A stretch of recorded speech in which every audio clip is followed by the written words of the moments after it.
然后使得我们可以有这样的影片，然后我们用我们的频率和意图选择我们要投影和体验什么样的影片，观看什么样的影片。所以当我们做了一个决定和宣告的时候，实际上我们在决定我们选择看和体验哪一部影片。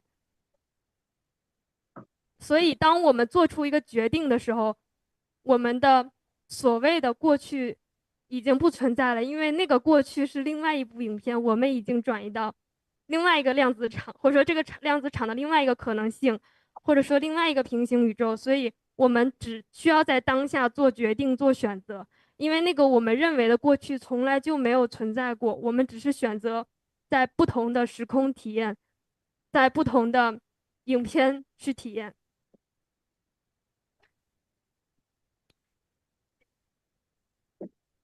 So, Ma, actually, I have more understanding I want to share. I understand that us as a quantum field, still it's like a projector that can show various films. We actually choose a film using our frequency and intention.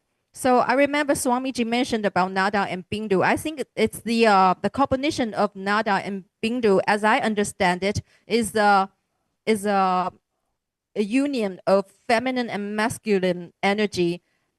And when we make a decision and declare, we're choosing which film to watch. So at the moment of decision, the past ceases to exist. And we have moved to another field, or I can say to a parallel universe. So what we perceive as a past does not exist.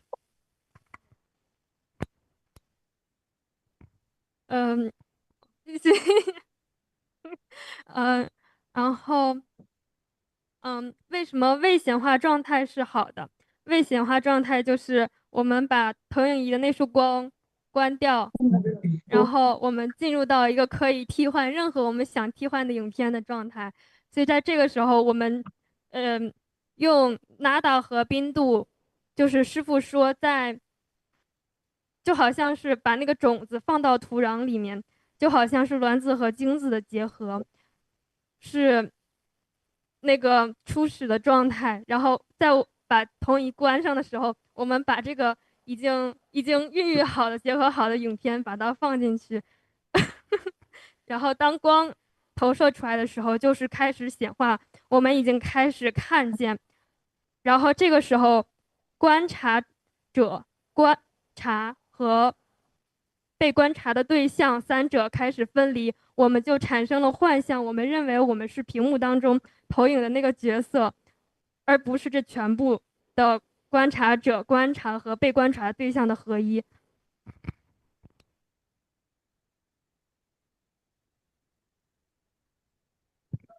Okay, now I'm curious to hear because what it's is it? really, really deep. Please translate it the same expression and excitement. Ma, I would recommend her to repeat everything line by line so I can translate for her, like, sentence by sentence, because it's too deep understanding. I did not follow. I did not really. I'm not successfully follow. Okay, sure. Go ahead. I'm not successfully. Go ahead. 我刚才说的什么来着？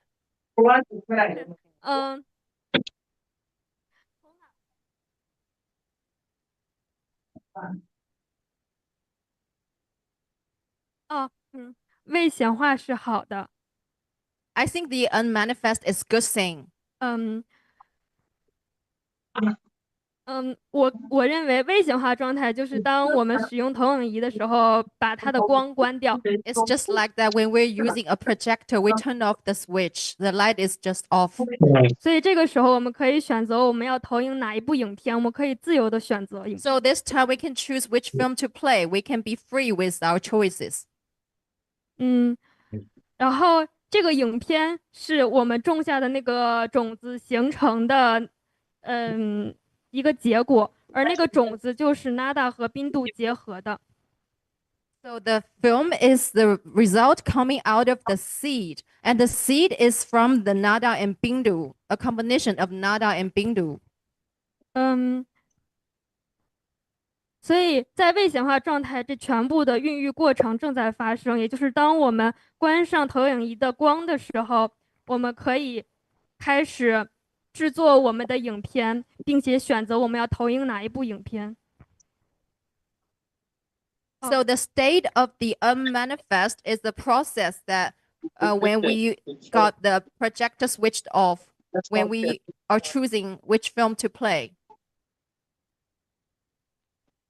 所以 Yes, 当 exactly. And just one small, even more primal than Nada and Bindu. I will not separate the Nada and Bindu separately, but even more primal than the Nada and Bindu is the verbalization and visualization. Listen, the verbalization, visualization, the source starts from Paramashiva and Paramashiva Shakti. The source, the original of all, the original source of everything, the origin of the whole existence. Even purer than that is the Avyakta, the Adhomukha of Paramashiva, which Swami so beautifully describes.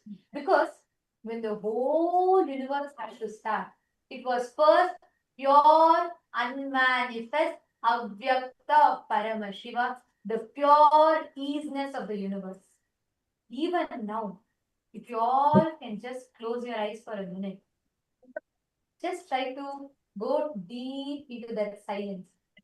You'll be able to trace the original source of the universe sitting inside you. Because Swamiji so beautifully reveals, because you are the center of the whole universe. Because Paramashiva is sitting inside you. In that pure silence, in that tathata, in that absolute easiness. Paramashiva is sitting, residing in his unmanifest form, in his absolute avyakta state. And from there, he is one will, that pure will creates Shakti, Agnya. His Agnya creates the Shakti, that Shakti becomes the Bindu, Bindu becomes Nada, all of it starts. But the source is that pure Avyakta state. You're saying, right, the projector is switched off. Not even when Nada and Bindu is there. Because in verbalization and visualization, there is still certain verbalization and visualization. The space where the projector is completely switched off, you have the absolute freedom. I will say, it's like where you can write the source code software. That is in the Avyakta state, which is why whenever you fall asleep, you have the power to consciously reprogram your system. Whenever you fall asleep, for all the audience that are watching us live right now, all the e-citizens, many of you that have joined here with us, Ma Daniel Haran, Nithyananda, Ma Hemavati, Ma Selvamani, and all the others. See, this is a very, very important truth that Swamiji is revealed. Today, all of you are going to be learning and understanding this truth. This science is accessible to you. Where, when you fall asleep, you're in that pure darkness, that absolute darkness where the whole consciousness is available to you like kind of a clay. You can sculpt, you can mold it the way you want. Because your Avyakta space is so powerful. In that Avyakta space, anything that you create space for, that's why whenever we sleep and we wake up, we feel so rejuvenated, we feel so fresh. Because the science for all of this is that.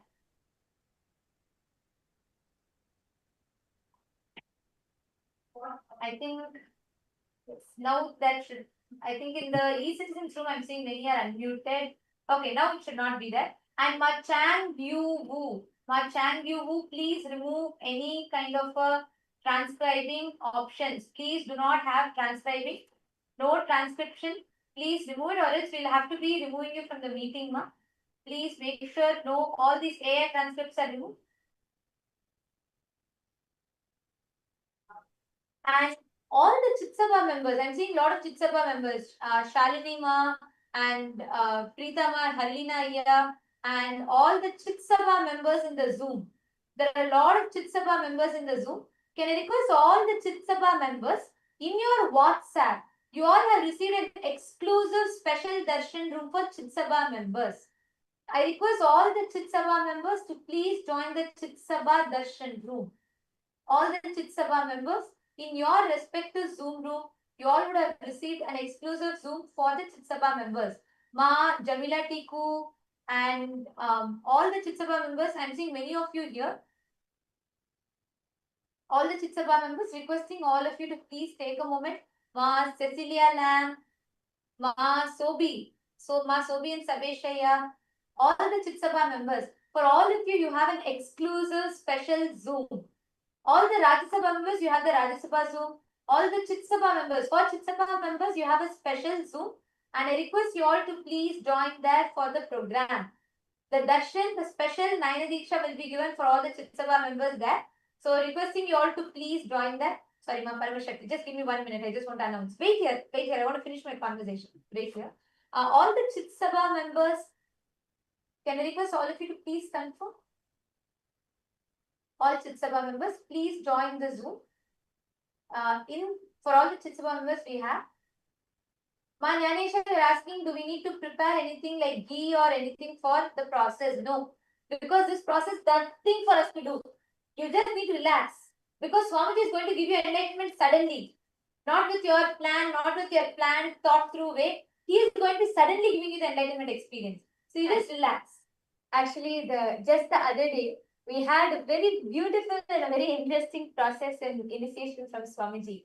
And there, just now, what we were explaining about experiencing the Avyakta, where Swamiji gave us all that experience, like to literally experience that Avyakta. And yes, that was just what Ma'am Paramashakti was sharing.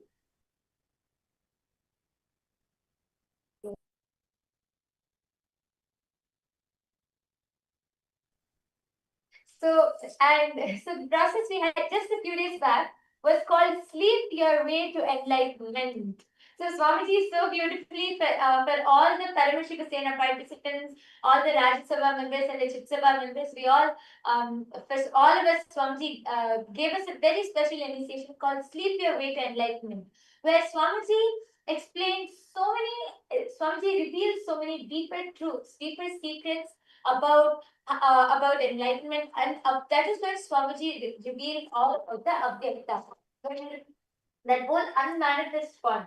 And so many of the Paramashiva Sena participants, actually, after the initiation, Swamiji gave Swamiji told to just lie down for 20 minutes to fully experience the enlightenment and the whole experience. At that time, many of the Paramashiva Sena participants, so many people had such amazing visions, such amazing experiences.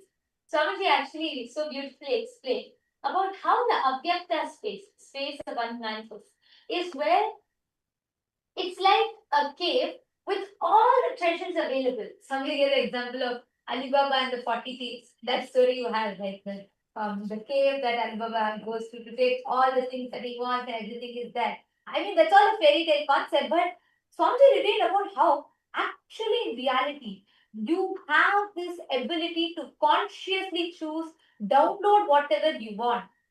And Swamiji explained about, so when you enter into the space of Avyakta, it is like this cave with unlimited treasure, including enlightenment. So you have all the powers over there, you have different powers, experiences, including enlightenment, which you can go choose and pick up. And we had so many of the participants. We had one of the Rajya Sabha members who had came up and shared that when she entered into that space, when she lay down for this 20 minutes, she entered into that space, she was able to consciously go and pick up chanting. She actually was doing the chanting a few days back. She had wanted to, she really wanted to be able to pronounce the Sanskrit clearly. She wanted to be able to chant and pronounce it properly. And she was not able to do that. And during this initiation, she was able to see and go and literally choose the power of chanting, choose how to chant.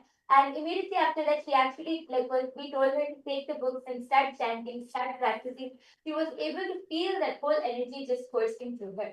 So, like this, we had many of the participants who had come up and shared. And Swamiji had revealed many more deeper truths and revelations about this whole, the whole space of Avyakta. And last many days, Swamiji has been giving us so many initiations on sudden enlightenment.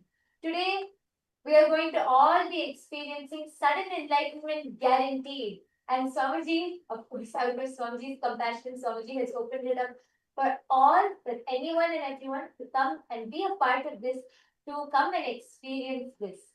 And also, actually, there's one small updated announcement for the Chitsava members. We have sent you all another Zoom link because many of you have gathered in this Zoom. We request all the Chitsava members to please check your WhatsApp. You all would have received an updated Zoom link. You all can join there. All the Chitsava members, you all would have received an updated Zoom link and you all can take a moment to join in that Zoom. We have sent you all an updated Zoom link. We request you all to please join that.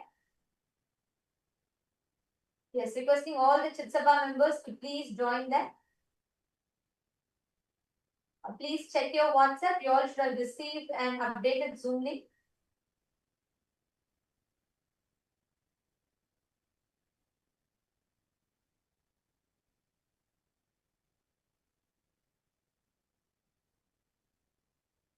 All the Chitsabha members, even the Chitsabha members, if you are Rajya Sabha member and the Chitsabha member, please join the Chitsabha Zoom. All the Chitsabha members can join. Even if you are a Rajya Sabha and Chitsabha member, you all can join this Zoom. And here is where all of you will be receiving the darshan. Ma, Sharmila, Nishala, could you all please also help inform other Chitsabha members who are not here yet? Please could you call all of them. The darshan is going to be starting in just a few moments. So let's all get ready. And today is going to be a powerful initiation, a very, very powerful initiation. So you all can let's get ready to receive the darshan. And yes, Ma Paramashakti, please go ahead now. You can continue. You were sharing about your clip. Please come forward. So I just want to take time to brief, update everyone so they all can understand and they can also be in sync. Go ahead, Ma. Come forward. You can continue sharing. Thank you, Ma.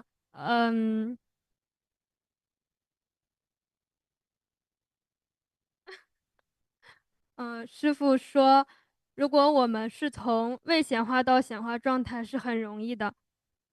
Swamiji says actually it's very easy for us to move from the Vyakta to Vyakta. 从显化状态到未显化状态是很难的，就好像从大海里要用勺子把大海的水挖空一样。But if you want to move from the opposite way, it's difficult. It's just like using a spoon to empty the ocean. 所以当我们把投影仪的光关上，进入未显化状态的时候，我们替换影片可以替换成任何影片，可以下载任何能力，可以显化自己，创造出来任何的体验。So that's why when we turn off the projector, we have the freedom to play any film, can create any experience of the reality that we want. 但是如果我们把投影仪开，已经在播放一部影片，我们想把它改掉是非常困难的。But if we turn on the projector and we're already playing one film, so it's difficult to change it anymore. 我们很多时候用头脑想要去解决问题，头脑的存在焦虑，想要去不停的制造问题、解决问题，就好像是已经在播放了一部影片，我们在屏幕上乱写乱画。It's like very often we want to use our mind to solve problems, but the mind has its own existential anxiety. So it's like we want to draw or dribble on the already played in film. 在投影的屏幕上乱写乱画。It's like to dribble, to draw things on the screen that's the projector is projecting on. 但是屏幕里播放的影片并没有任何变化。But the film that's being projected, it has not been changed or touched. 对，这个是但是当我们停下头脑的时候，就是头脑不是创造的那个部分，是那个背后的意识，是那个我们替换影片的那个地方才是创造的部分。So the part that's creating is not from the mind. It's not from the mind's creation. It's actually the creation of our consciousness.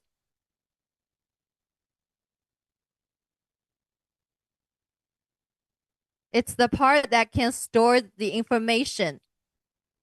And also Ma Paramashakti, Swamiji tells, see, since you're bringing this projector example, right? They are like a pure canvas. Okay.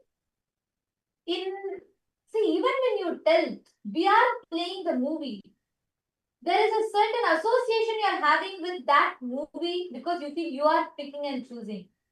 Listen, Swamiji so beautifully explains. I'll come to the same example of a project. You are like a wall, blank wall, white canvas, white screen, whatever.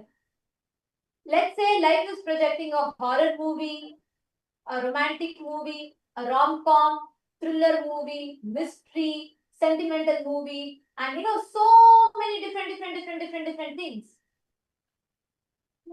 But the crux is whether the movie is a horror movie or a rom-com, or whether it is a thriller movie or a sad movie, or whether the movie is super hit, earned 1,000 crore in the box office, or whether it is a flop. In all of these ups and downs, though all of it happens on the theater screen, the screen itself is absolutely unaffected. That screen is your focal point. It exists. The only feeling that is there is it exists. But the focal point that you have is absolutely untouched, undisturbed by all the tsunamis, earthquakes, whatnot that you create in the external world. All the dramas, all the fights, and all the anxieties, everything that we create in the external world is absolutely like it. Our inner space is unscathed by any of it. It does not influence. It cannot be. And that is why Swamiji tells, when you bring your awareness, actually, when Swamiji was reading this, I was thinking, every revelation from the last year or so, Swamiji has been preparing us to receive this truth. Because Swamiji told about seeking the source of the first person. Then Swamiji first revealed about first person, second person, third person. Then Swamiji revealed about seeking the source of the first person. Then Swamiji revealed about how that pure questioning, constantly trying to see who's that I in you. From there, Swamiji spoke about the Navatattvas, all the different things that happen in the cosmos. Then from there, Swamiji mapped it to the cosmos manifesting in you, the Brahmanda manifesting itself in the Pindanda. And from there, Swamiji led us all to this ultimate initiation, giving us the experience of how that I in us, that focal point is Paramashiva, eternal, pure, unchanging, sitting in its blissful state. So when you say the example of moving, Mama, even that there is a certain association you're making. You're thinking the movie is being projected on us. No.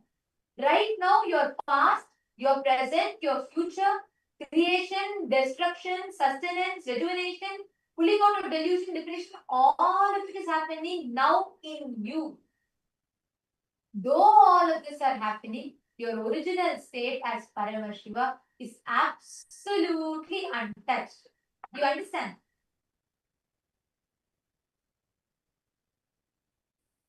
Yes, Ma.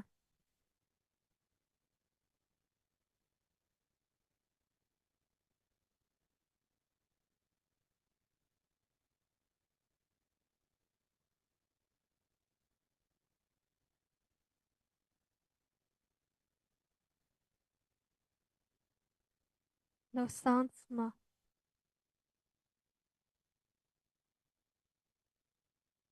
Oh, sorry, Ma. Yes. Is there anything else you want to share, Ma Paramashakti? 没有，暂时没有想分享，但是我还没有听太关于 Nada 和冰度的那个部分。I don't have anything more to share, but I'm not very clear about the part that you explained on Nada and Bindu. Thank you for coming up, because by answering your question, even I got deeper clicks. The moment I started answering your question, even I got deeper clicks from that, because that is why we all need to have Vakyartha success. You understand? When each of us are sharing, the moment you started talking about it, I started thinking, Yes, but Swamiji also told that, we are not we may be the state on which all of this happened, but we are not affected. That means the original state of us is not affected. So I should also thank you. Thank you for coming up and sharing. Because of you, I got deeper clicks. Thank you. Thank you so much, ma'am. And I'm actually seeing a lot more from all the e-citizens that are logged in here with us. Wong Swanchi, and Ezekiel Ayya, Ma Chandravidya, Ma Mugda, and Ma Chetna, and Monica Singh. You all can post your questions because I know for the first time when you're hearing such a discussion from us, you may have a lot of questions raising in you. You can all post your questions here. Ma Cecilia, you should join the SJP's room. You should join the Chitsabha members room. And all the Chitsabha members, please rename yourself to Chitsabha member, your SJP IDs. Nithyanandam, Ma Lata Hadley and Harish Hadley Ayya. Nithyanandam, Lata Ma, where is Harish Ayya? Call Ayya also. It's amazing truth Swamiji has been giving. I'm so happy that you both SJP IDs.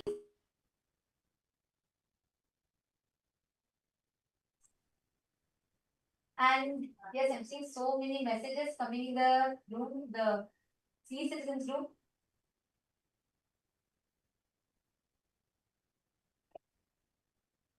Each of you can post your click and all of you share your click. Can each of you share your clicks? The e-citizens, all the participants, viewers that are joining us, Mana Daisy and Monica, because how do you all connect with when you listen to this? If you have any questions and doubts as well, you can post. Nithyanandam, Ma Helen Gomez, Nithyanandam, Ma Chetana, Nithyanandam, Ma Guru Prasadini, Nithyanandam, Ma Nitya Guru Prasadini, you should join the Rajsabha room. Ma Shanteshwara. I'm also seeing a few of the Rajya Sabha members who have joined here. Ma Karnan and Ma Chandravidya, Ma Mirada. All of you can join the Rajya Sabha room. Yes. And Gautam Goshaya. Ma Nyanisha, did you understand? Did you click with these fruits? There are so many of you joining here. Ma Andrew Gulson and Ma Lee Chen Lee Ayya Nithyanandam. Guru Sharana Kata Shakti Nithyanandam. We have Pal Thakaraya Nithyanandam. We have Ma Anastasia Nithyanandam, Ma Wendy, Ma Karina Wang. I'm seeing many more people here. Nithyanandam to all the e-citizens. I request if each of you can also post in the chat as you are listening to all these sharings from the Paramashiva Sena participants, and as you are listening to all of these truths, what is clicking with you? What are your powerful cognitions? All of you can post it here because right now, to prepare for the satsang, the best way for us to prepare for the satsang, to receive this initiation from Swamiji, is by drilling this truth deeper in us. By understanding and drilling this truth deeper and deeper in us. So this is going to be a very important discussion. Many of you have posted that actually all the PSS participants, as each of you were coming up and sharing, all the PSS participants, we have many of the e-citizens who have posted that they were able to so deeply connect with it. They were able to understand these truths deeper. So any of you have any questions also, you can post here. Madan Kumar G is asking, my mother, Nithyanandama, my mother passed away 8 days back. Can I see Swamiji's darshan? Yes, you can. Today, that is why Swamiji has opened up this darshan for all. Everybody can join. You all can share this link with anybody. This is sudden enlightenment guarantee. All the Chitsabha members, please can all of you also call everybody you know in your zones, any other Chitsabha members. Let us make sure nobody is missing this. All the e-citizens who are joining, all the e-citizens who are joining, all of you can share this link to anyone. You can call your family members, friends, even if you have somebody who just wants to experience the healing, they can come and attend the darshan, be a part. They will automatically get the healing. They can also receive the darshan from Swamiji and also listen to all of these powerful cognitions. Actually, these are very, very powerful. So reach out to all your family members, friends, and invite anyone and everyone can come. So Madanaya, don't worry, definitely you'll experience the healing and healing through Swamiji's darshan. And now it is time for all of us to get ready to receive the darshan.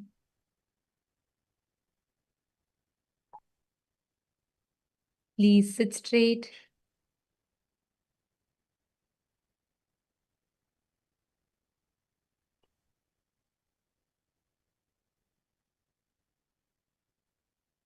Please close your eyes.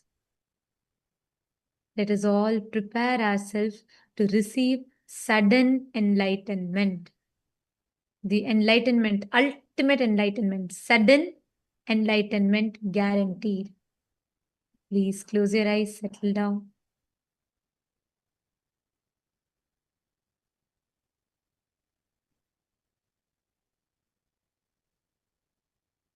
Sit with your head, neck, and spine in a straight line. Drop any restlessness, any thoughts, anything which comes to your mind.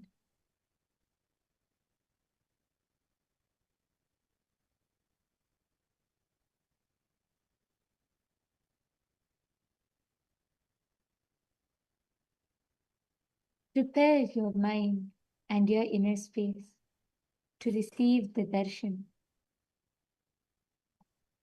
to receive sudden enlightenment. Please close your eyes. I request all the members, please make sure, just a few more announcements. Please, can I request everybody to be on camera? Anybody not on camera, we might have to be removing you all from the Zoom due to security reasons. So please be on camera at all times during the darshan. There is continuous Nayana Diksha happening and absolutely no form of video recording, no form of audio recording whatsoever. Any violation of the security protocols will be leaving us with no option but to remove you from the meeting. So please make sure all of you are continuously on camera throughout. Let us all enter into the meditation.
Enter into the deep, meditative space.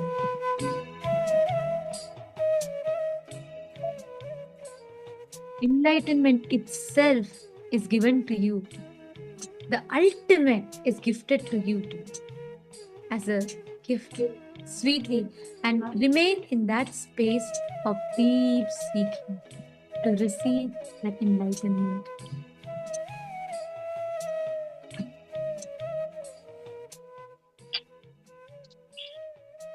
Continue to remain seated in this space. And as we are all in the meditation, just an important announcement. All the Chitsabha members, do not share this link to anybody. The Zoom is exclusively only for Chitsabha members. All Rajya Sabha members can join the Rajya Sabha Zoom and the e-citizens in the respective Zooms. Anybody, any e-citizen or any Rajya Sabha member in Chitsabha Zoom will have to be removing you all from the meeting. Please requesting each of you to join the respective Zooms.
Connecting with the divine, with your eyes closed, is meditation.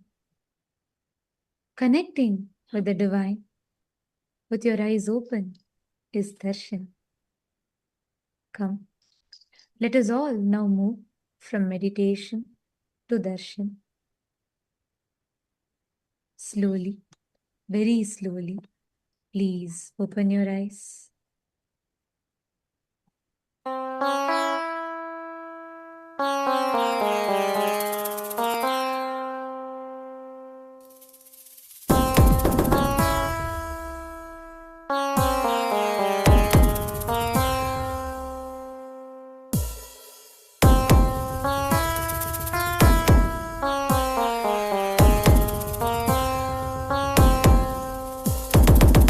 Shiva Shiva Shiva Shiva Shiva Shiva Shiva Shivane Pande Avadaritan Kailaya Nayaga Nadidu Matatil Saivataye Avan Punaramaitan Shiva Shiva Shiva Shiva Shiva Shiva Shiva Shiva Shivane Pande Avadaritan Kailaya Nayaga Nadidu Matatil Saivataye Avan Punaramaitan Nithyananda Nithyananda Nithyananda Nithyananda Nithyananda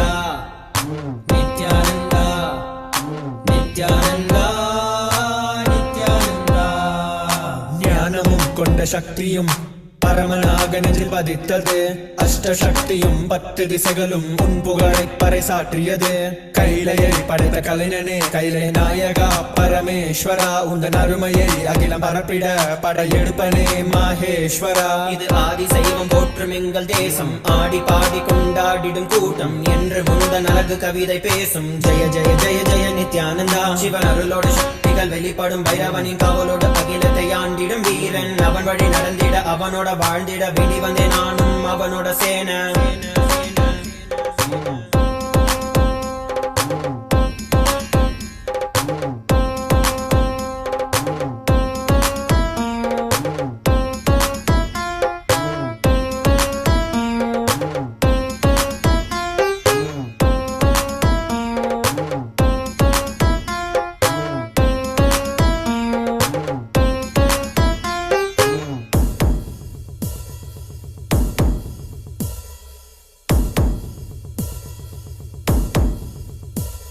ஒரு பார்வையில் என் முக்கண் திறந்தாய், பரமசிவனாய் வாழ்ந்திட வைத்தாய். நானும் போற்றும் கடவுளே, இந்த கலியுகத்தில் என்னை காத்திடுவாய். பார்க்கடல் கடந்திட வந்த நஞ்சை தானே உண்ட நீலகண்டன் இவன் நாடும் பிரளயத்தை அடக்கியாண்டிட ஆதிசக்தியின் வடிவு கொண்டான்.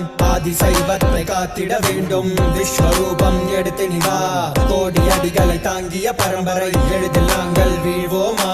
மதுரையை ஆளும் அரசனாய் வந்த சொக்கனாய், ஆதி கைலையை அமைத்த நித்யனாய், சென்று கைலையை செய்த செங்கோல் தாங்கிய சங்கரா. நெஞ்சிலே உனன் குருவையும் உயிர் பக்தியும் கொண்ட தேவனே, இங்கு அஹிம்சையே உனன் வாழ்க்கையாய் வைத்து வாழ்ந்திடும் பரமணியடா. Jaya Jaya நித்யானந்தாய, Jaya Jaya Jaya Nithyananda.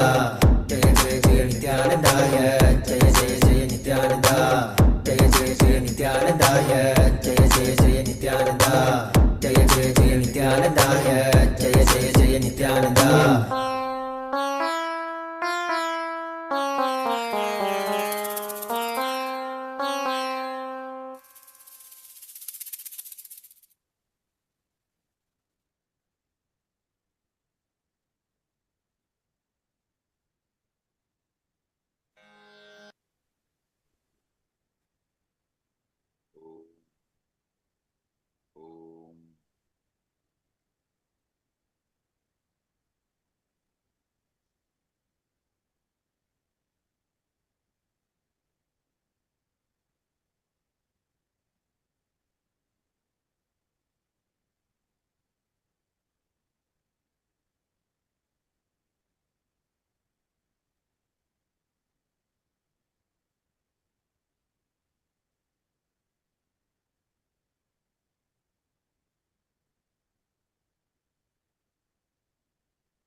I welcome you all with my love and blessings. All the Recording in progress. Paramashiva Sena Program 11 participants, all the Rajya Sabha members, all the KAILASA, all the e-citizens, KAILASA citizens from all over the world. I welcome all of you with my love and blessings.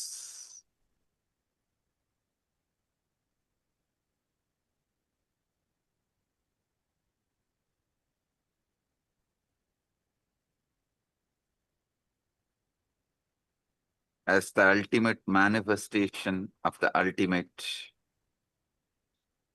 Paramashiva,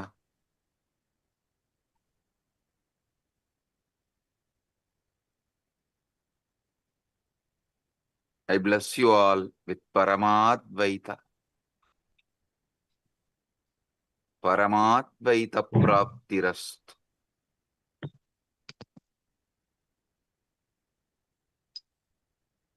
Now, what I am going to reveal is not just information or some philosophy. It's a straight truth and initiation. Listen. It's a truth and initiation. Whatever I'm revealing now is not some metaphysical truths, metaphysical ideas, philosophy. It is straight initiation and truth.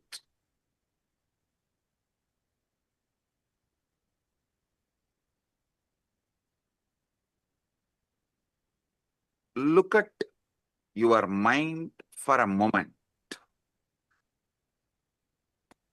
That peculiar stream of thoughts flowing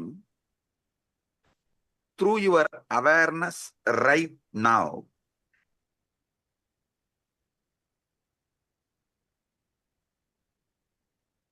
The commentary that never stops, that goes on judging you, judging others, judging everything.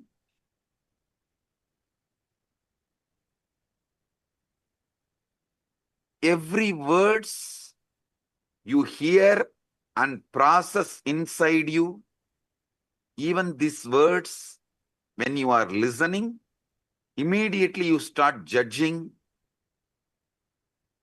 Have you ever paused to wonder who is exactly talking all this in your head? Listen. Have you ever paused to wonder who is exactly doing all this talking in your head?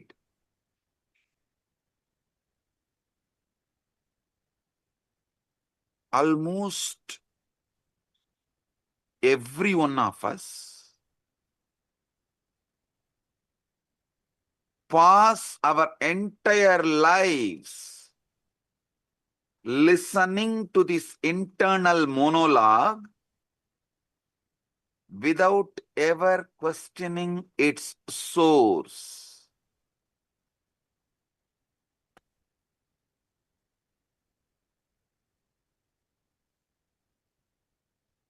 We simply assume that is me thinking and carry on. How many of you assume you are only thinking and you just let go, carry on? You carry on with the conclusion you are only thinking. Raise your hand.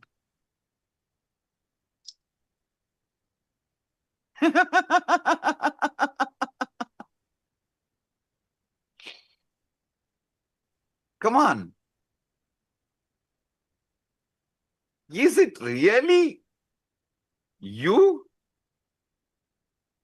Are you creating these thoughts? Or are they simply arising in you like clouds swarming in the sky? Come on.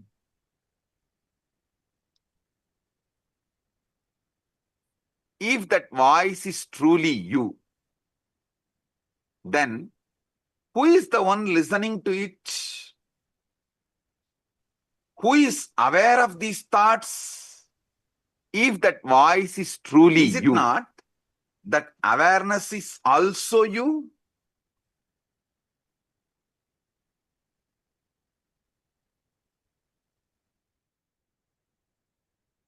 How can the speaker and listener seemingly existing in the same mind points to something quite extraordinary?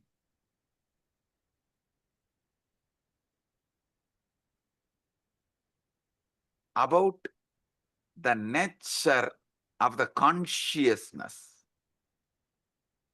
How many of you understand the listener and speaker both are existing in the same mind? Raise your hand.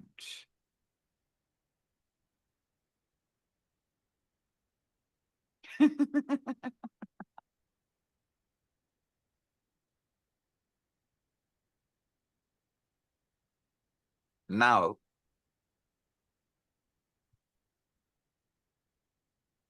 I wanted to re-reveal and explain something extraordinary. I spoke about it in 2005.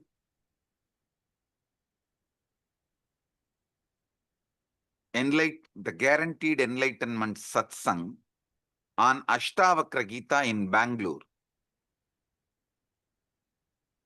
Now I'm going to reveal it in a different level, I should say, as an ultimate level.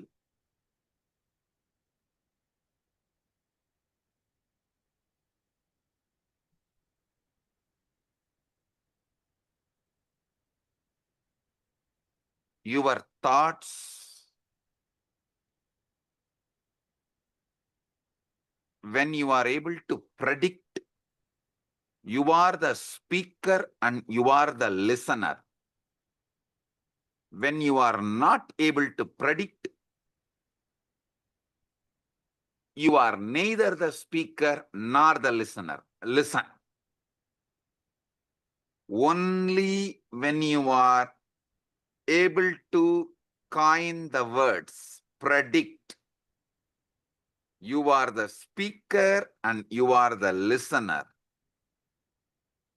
When you are not predicting, when you are not speaking, neither you are the speaker nor you are the listener. How many of you understand this?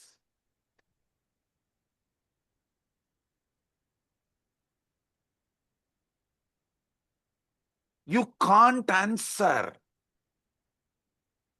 and take it for granted. You are only thinking. No.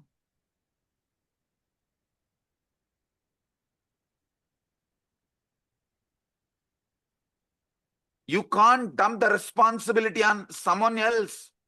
I am not even thinking. I don't know what is going on inside. No. The thinking in you, the thinking going on in your head is Chit Jatak Granthi. Means it is semi-automated, consciously semi-manipulated system. Listen.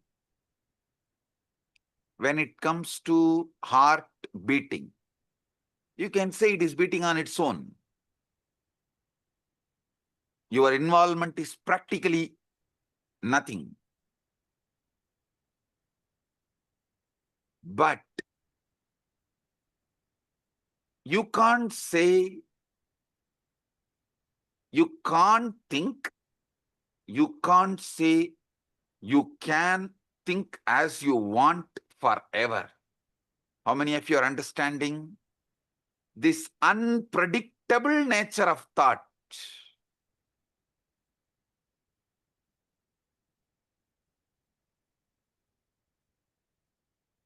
As you are listening to these truths, there is a voice in your head that is following along. Perhaps it is repeating what I am saying. Perhaps it is commenting on it. Perhaps it is agreeing with it or opposing it, or partially agreeing with it, partially opposing it. Here is a very peculiar thing. If you pay very close to attention to the voice going on inside, you will rather notice something very odd. You cannot predict with certainty what your voice is going to say next.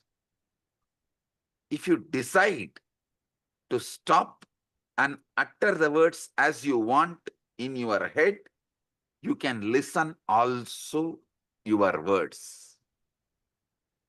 So either your speaker and listener simultaneously exist, or speaker and listener both absent, some speaking is going on.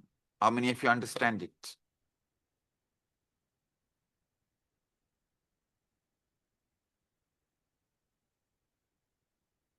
Owning up to all the words which goes on in auto mode is what I call guilt. Not owning up to the words you consciously generate, not owning up the responsibility for the words you consciously generate, is what I call delusion. Listen. Owning up to the words which automatically goes on in auto mode later on is guilt. Not owning up even to the words consciously you generate and listen is delusion, or trying to cover things under the carpet. How many of you are understanding this?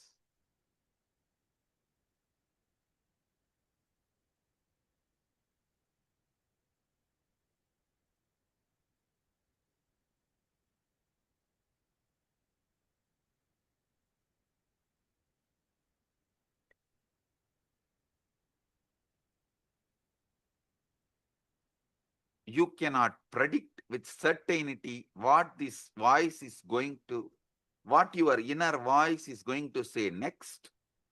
That doesn't mean you can't control it.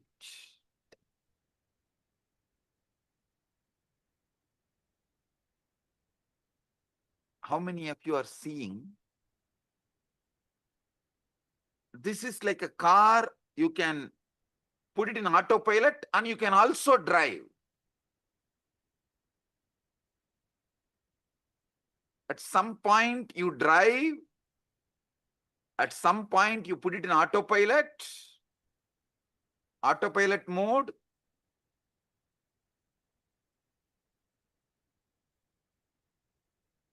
But unfortunately,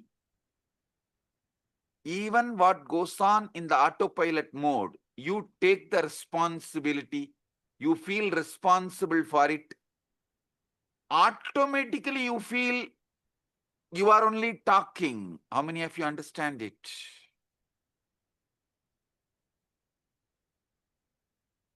This is utterly superfluous. Listen.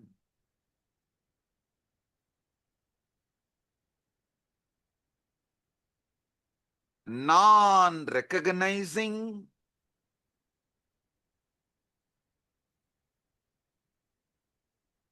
this autopilot mode, non-recognizing this autopilot mode thinking, but trying to own up after the whole thinking is done, is causing extreme confusions. You need to know what is going on inside you. The moment you know, you will become enlightened.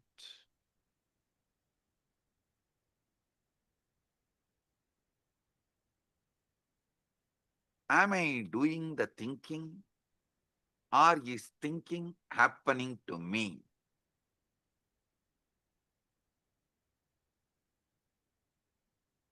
At some time, you can do thinking, you are doing thinking. At some time, it is happening to you. How many of you understand this? Raise your hand. Now listen. Now listen. How many of you have this extraordinary assumption? Because these thoughts are occurring in your head, even when you are not thinking, you assume it is yours. Even in the autopilot mode, what goes on, you assume it is yours because it is happening in your head. How many of you assume? Raise your hand.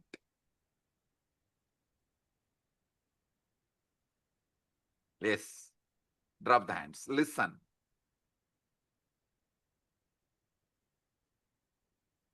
When you truly look for the thinker, the one who supposedly initiates each thought, you find yourself in a very curious position. Weird position.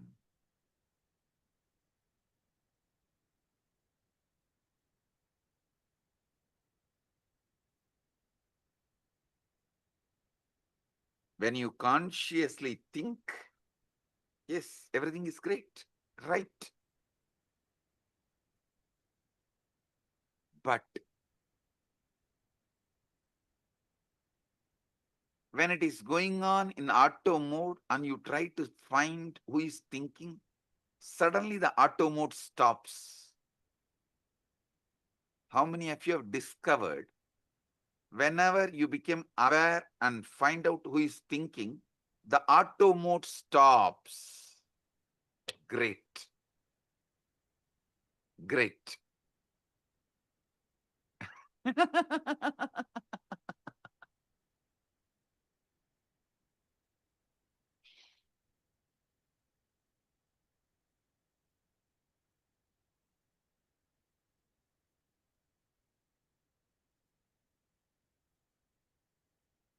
Listen, I'm going to introduce the third mode. One mode, the auto mode thinking goes on and you are not listening. One mode, consciously you are thinking and you are listening. There is one mode, thought currents are not consciously done by you. You are not consciously thinking, but you are listening. That is in that high emotion, anger. Thoughts just come. They are forced on you. You are only the listener, but not thinker. How many of you have experienced this state? Raise your hand. Listen. Clarity about these three liberates you. Listen. When you are thinking and listening, you have a conscious sovereignty over thinking process. When you are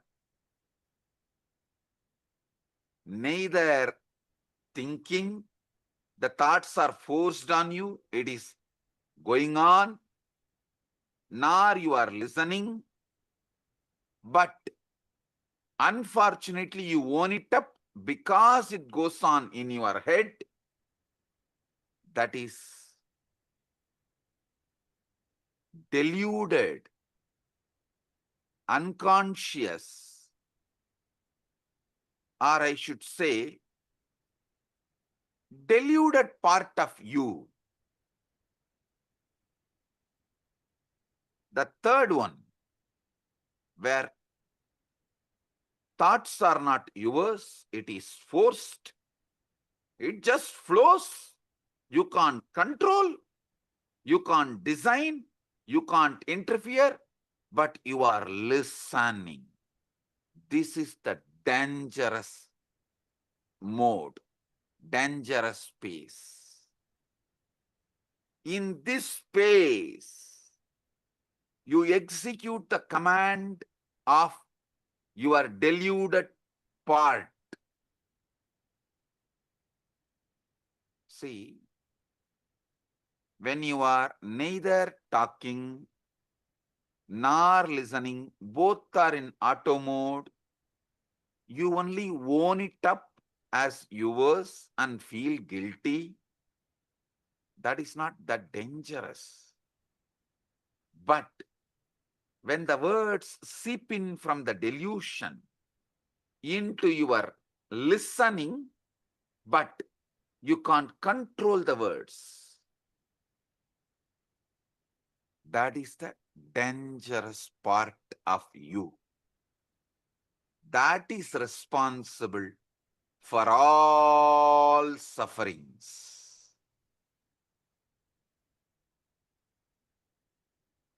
You may say, your brain is thinking,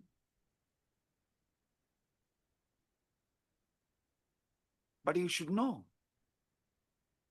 Your heart beating, lungs breathing are completely out of your hands. At least not immediately.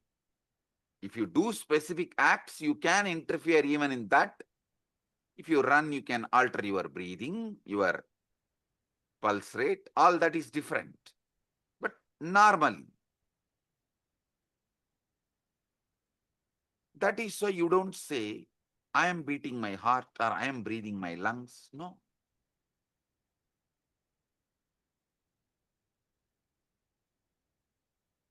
You know, these are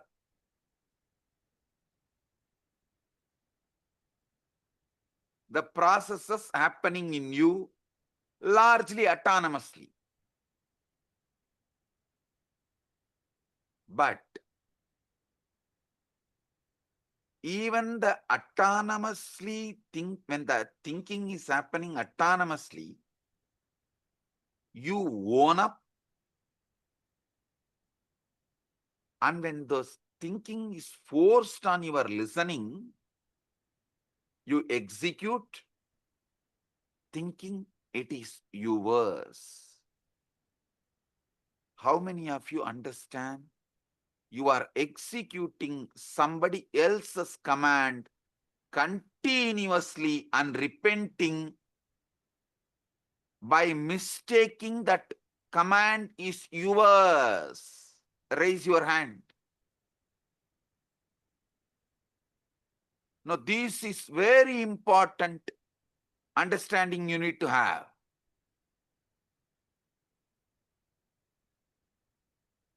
Listen to these three. Drop the hands. Listen. One side, consciously you speak, consciously you listen. That is a chit part of you, conscious part of you. We will come to that later. It can be handled easily. Second, the jata part. Neither thinking is you are aware of it, the thinking, nor you are listening to it. Thinker, listener, both are absent. It goes on autonomously.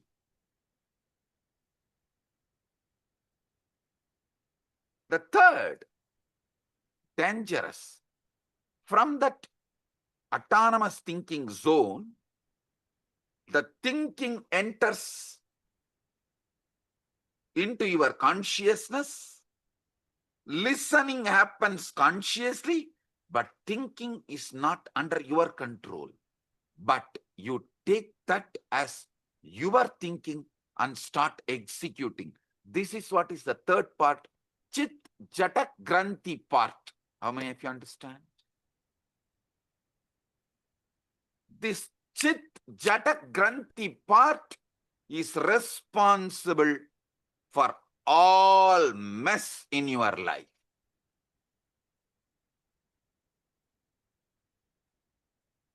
When you are taken over by anger, lust, greed, pain, insecurity, violence, the command is generated by somebody. You are only listening, but you strongly believe you are generating that command and executing it, even putting your life at stake, running behind it. How many of you are getting?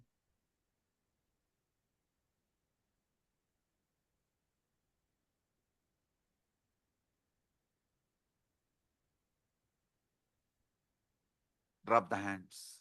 The inner voice, you are only able to listen, but does not have power over. Is not you, which you are not able to think. That is what I call ego.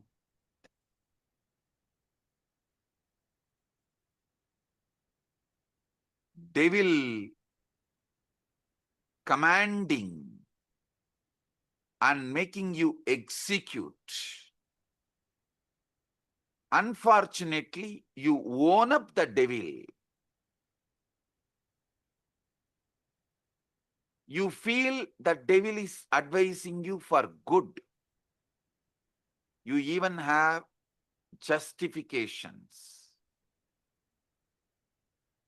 Knowing that voice has cheated you many times, you still have justification.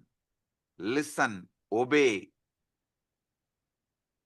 Sometimes, to escape from your small mood swings, you make the decision which damages your whole life. To escape from a small pain, you make the decisions which damage your whole life. How many of you understand this?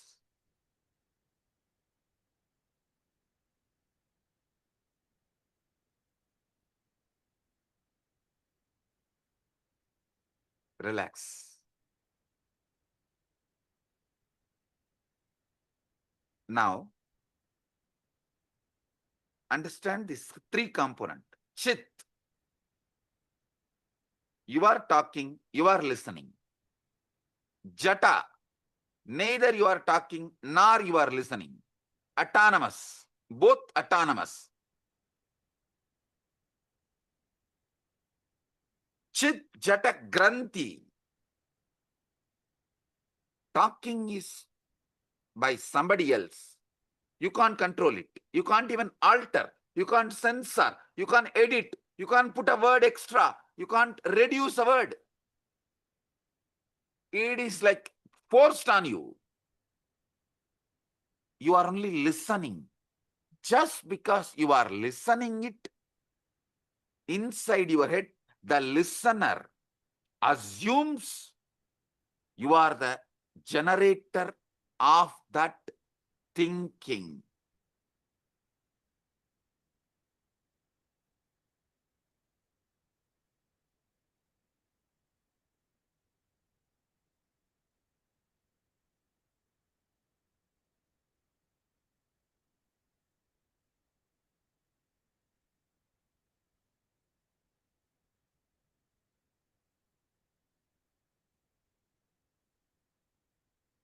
Chit Jata, Chit Jata Granthi.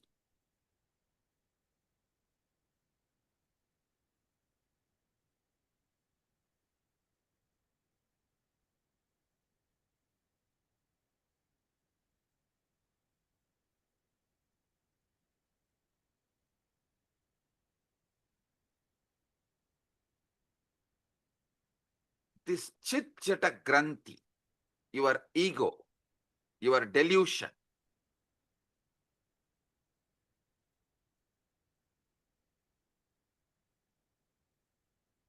this part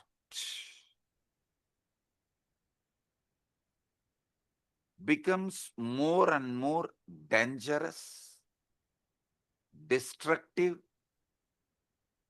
when you allow more of your life getting occupied by somebody generating the command you don't know, you don't have a control over, but just because you are listening, you are owning it up and feeling it is your command and executing. This component is responsible for all those criminals who are sitting in jails. Nobody is interested in going to jail. Nobody is interested in doing something wrong.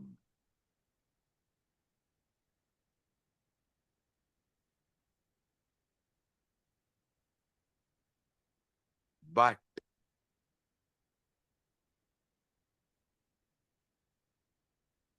the command is generated by somebody, but because constantly you are listening, you own it up and get into the delusion.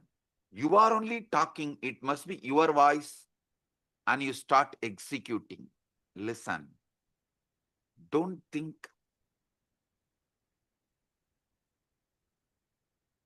This Chit Jata Granthi creates put someone only in the external prison.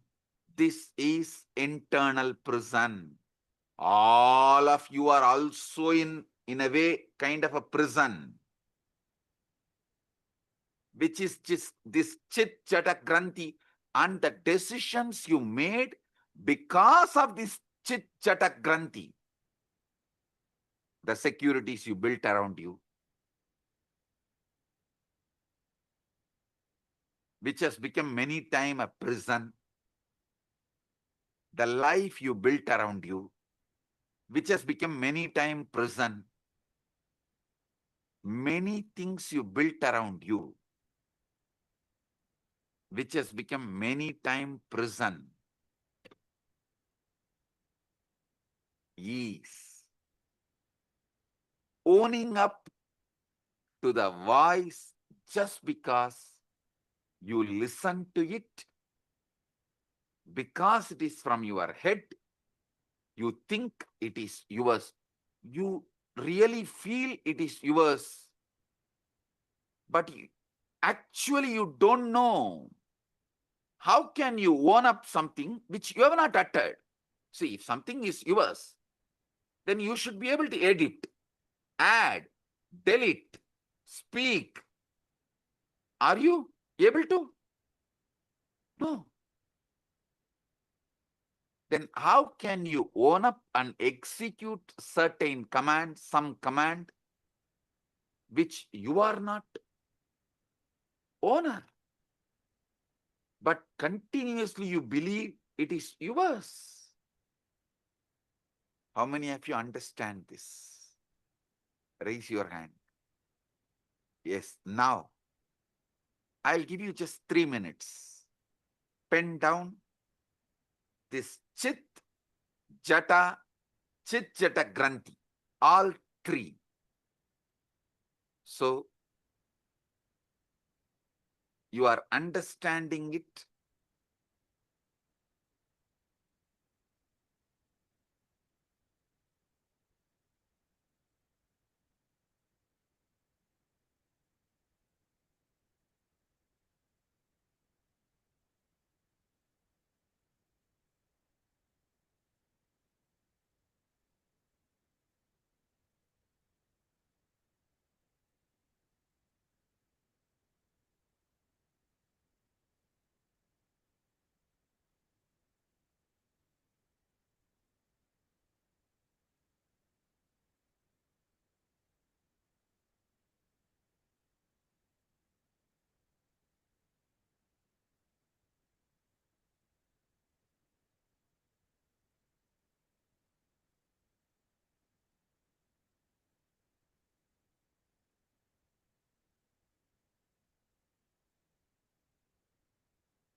Just 3 minutes.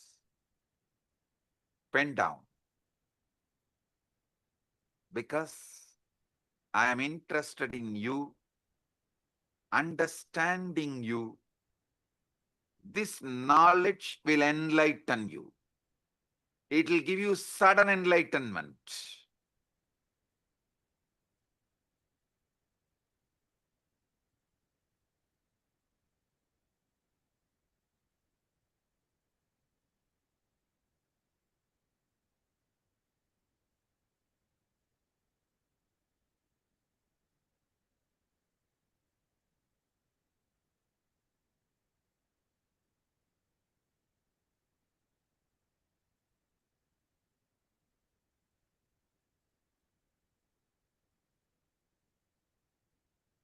Now listen.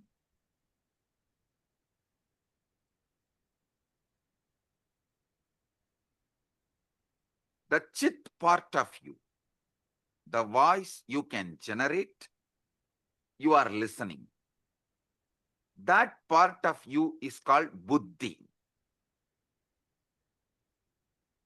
The voice neither you generate nor you listen.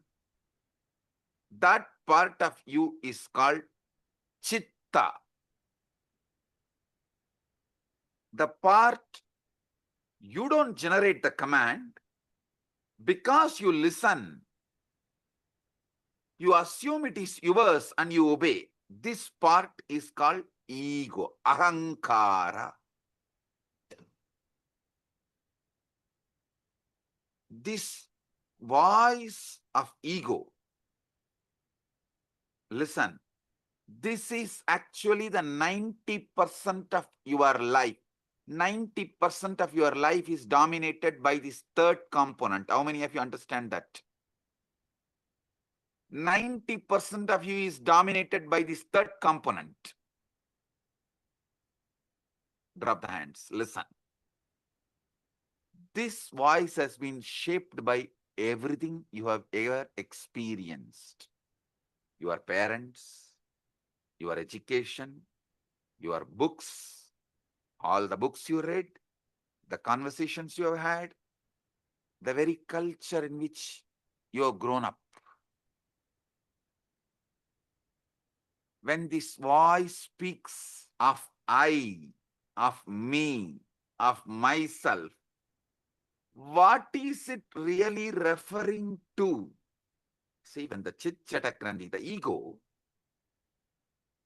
when this voice is delivering command, it uses the word I, of me, of myself. What is it really referring to? I tell you one small example. It is the politician talking, I am making this decision for all of us. Please, all of you, execute. Do you have a say in the decision?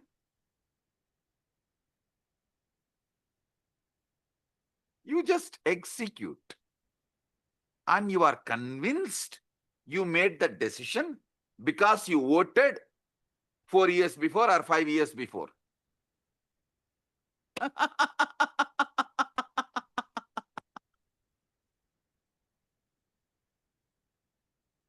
Democracy is okay for the nation. I don't want to say yes or no, good or bad and all that. Okay, that is the way it is.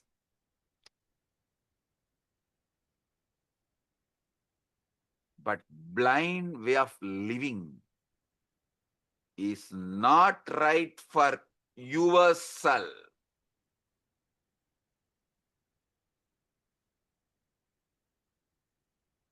When the voice, your ego speaks of I, of me, myself, what is it really referring to? Is it referring to the true you or merely a character it has been rehearsing all your life?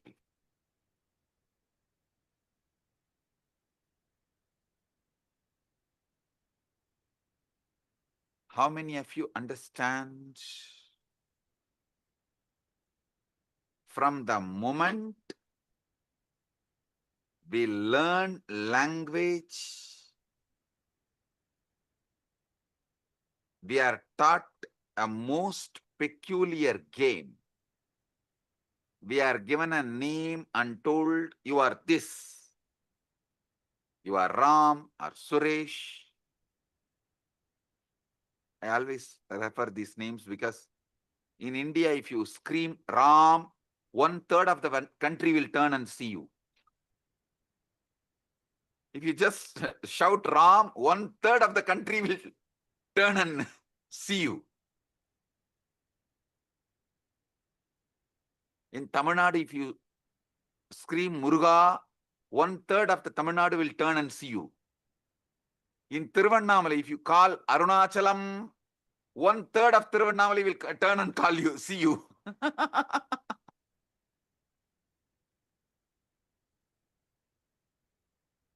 In Tiruvarur, if you call Tyagaraja, 1/3 of Tiruvarur will turn and see you.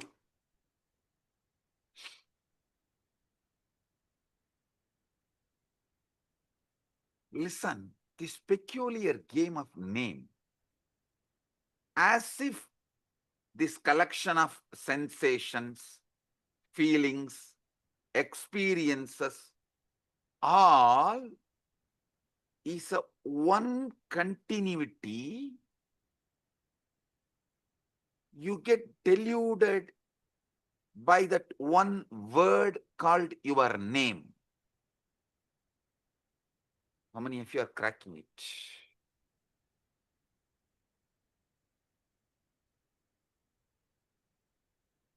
Because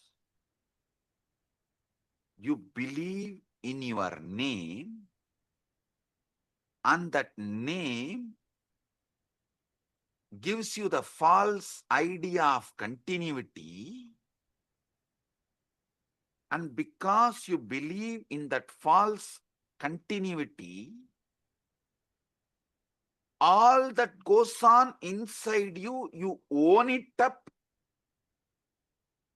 and go to the extreme of executing it, even sacrificing your life many times. Your joy, love, you are ready to go through so much pain and you are doing it. How many of you understand this whole drama?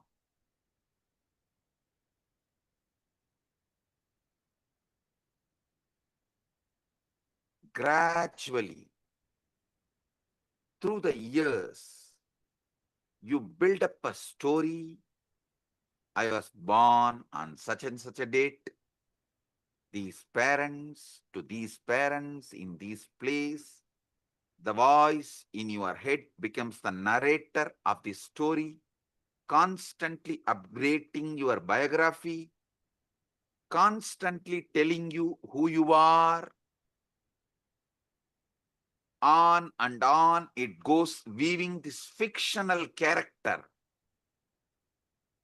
You take it as yourself. How many of you understand? This is the way the development of the ego, personality is done in you. I give you a few more minutes, 1 or 2 minutes, just jot down how your personality, ego is created. Pen down.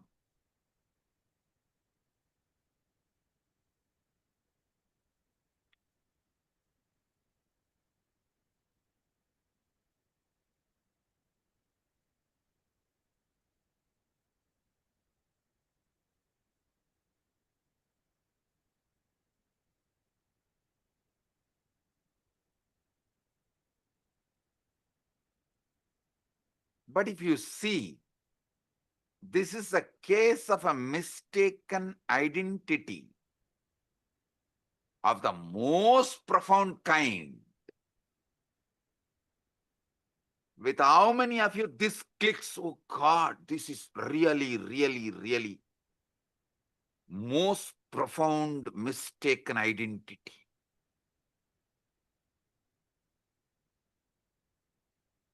All the things stuffed as no my contribution, and I go on be executing this order.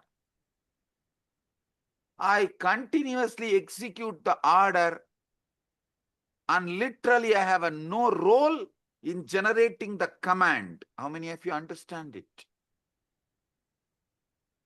And these people want freedom.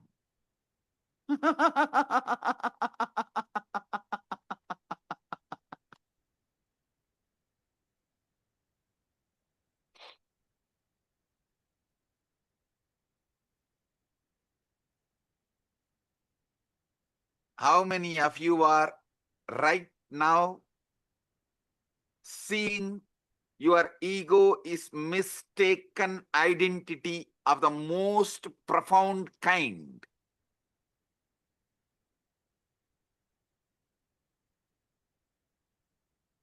Drop the hands.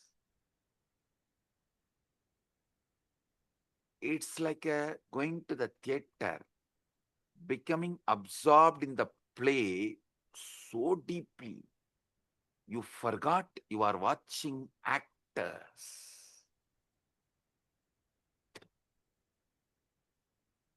Actually, your case is worse than that because the play has been going on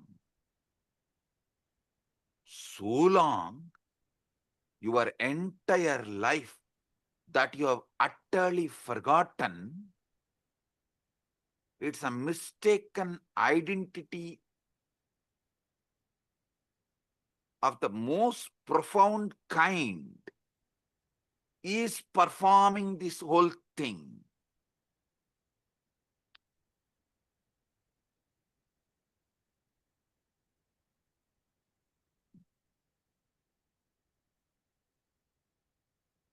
This separate self, this ego, as I named it, for your understanding, for our convenience, we named the Chit Jata Granthi. Buddhi, Chitta, Ahankara.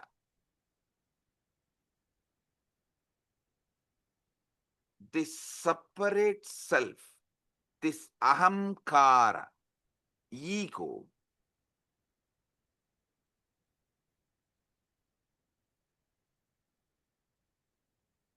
is the source of all Maya, all illusion, all delusion, and it is not actually an entity at all.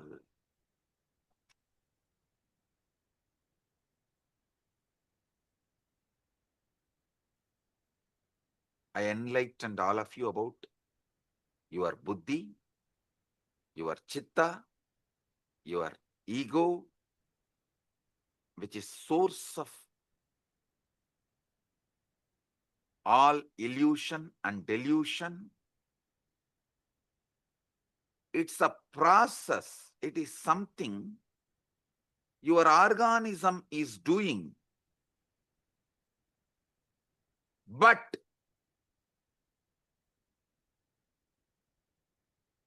not something your organism is.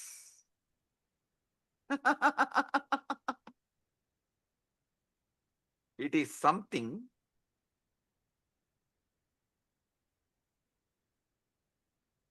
you believe your being is doing, but not what your being is.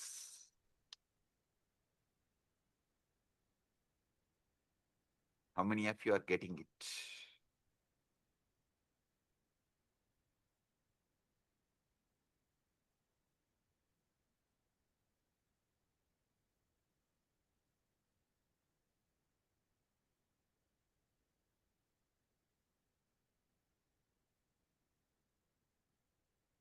When you say, I think or I feel, what exactly is this I think or I that thinks and feels? If you try to point it, what can you point to? Your body? But your body is constantly changing. Once in every 7.5 years. That is why in Hindu tradition, in our horoscope, we kept it sunny for 7.5 years. Once in 7.5 years, your body completely changes. How many of you know that? Every cell is replaced.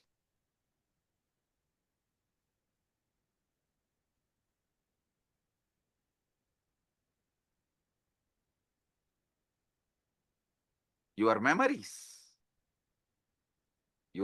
to change. Some fade, some are embellished, some are entirely fabricated without even you realizing it.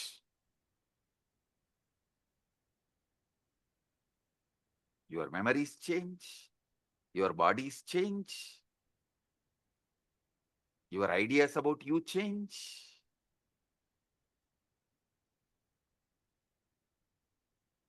Your name gives you the delusion of continuity stops you experiencing eternity. The delusion of continuity stops you experiencing eternity. Note down this word. This is the most powerful cognition.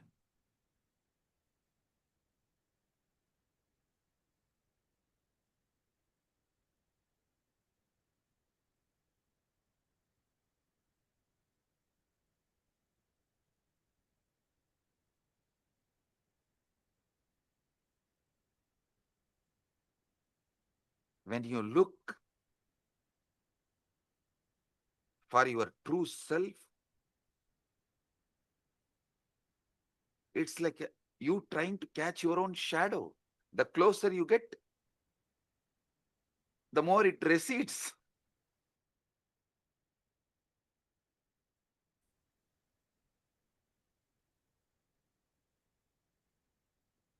How desperately you cling to it, how terrified you feel at the prospect of losing this sense of self. How many of you understand? You are terrified at the prospect of losing this sense of self. That is why you continue to cling to this delusion. That's a true pathology.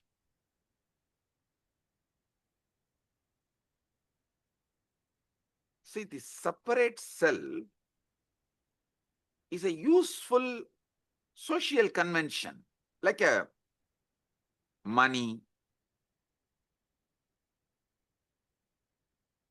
everything, how the idea of time is useful. For socially it is useful. Money is socially useful.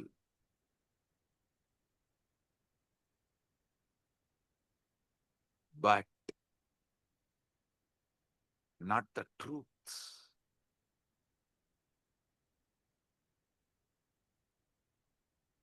The separate self, ego,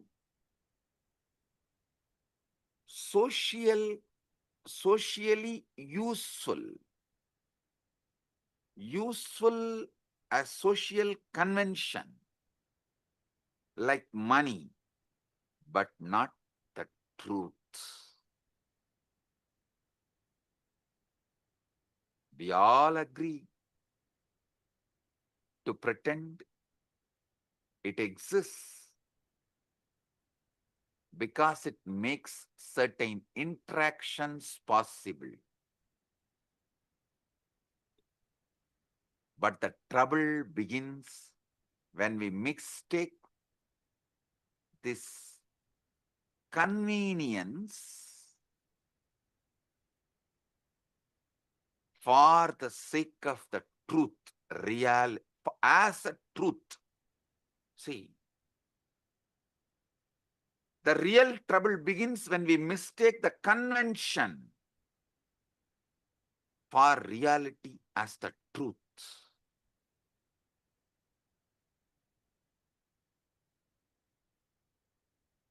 There's a most peculiar paradox at the center of this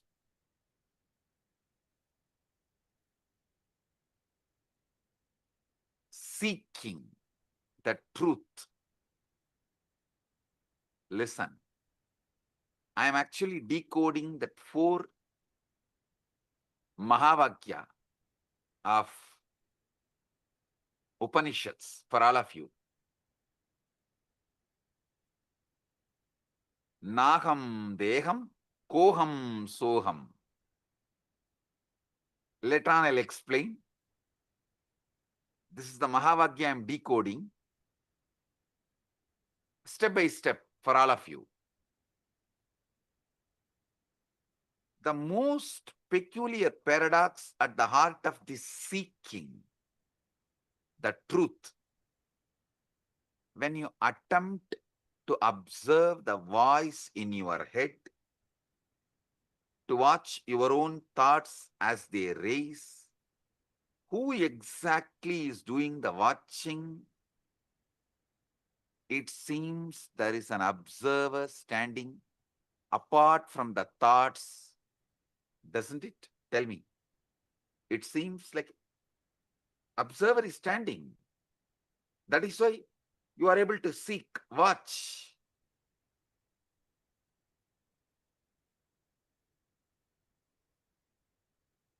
But if you look closely at this observer, you will notice something extraordinary. It too becomes an object of observation. You can observe even the observer. If you have done ajapa, you can understand what I am saying. In the beginning of the ajapa, you will try to do Shiva, Shiva, Shiva. Then you can make that Shiva, Shiva repeat, and one part of you can observe, one part of you will be doing the japa. If you go deeper, one part of you will be doing the japa, one part of you will be observing, one part of you will be observing the japa and the observer both. If you have done ajapa japa sadhana, you will understand what I am revealing.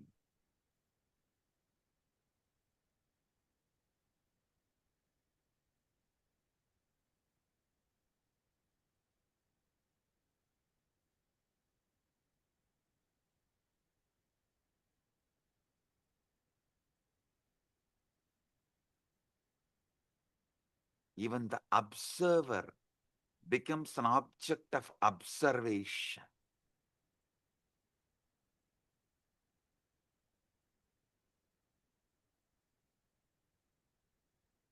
You can see everything except the seeing itself.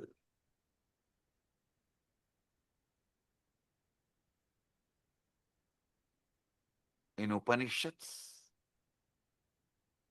we have a beautiful verse.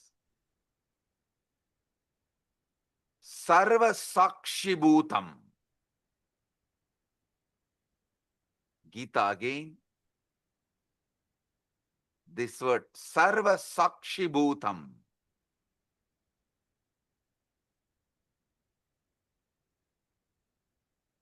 The word is used. Sakshi.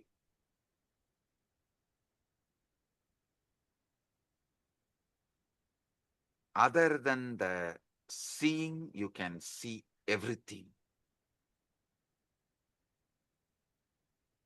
This Sakshi Bhutam,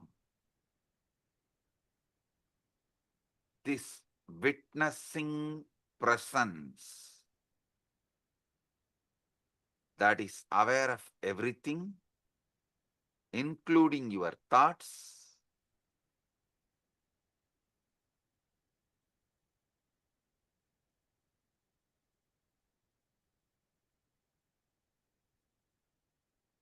the pure subject, which can never become an object. How many of you understand this truth?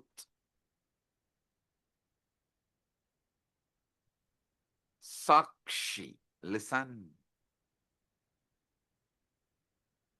This Sakshi, the pure witness, the pure awareness,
II in the United States of America, the United Ancient Nations is an intergovernmental organization currently made up of 160+ members and indigenous nations. The UAN and its work are guided by the purposes and principles contained in its founding charter.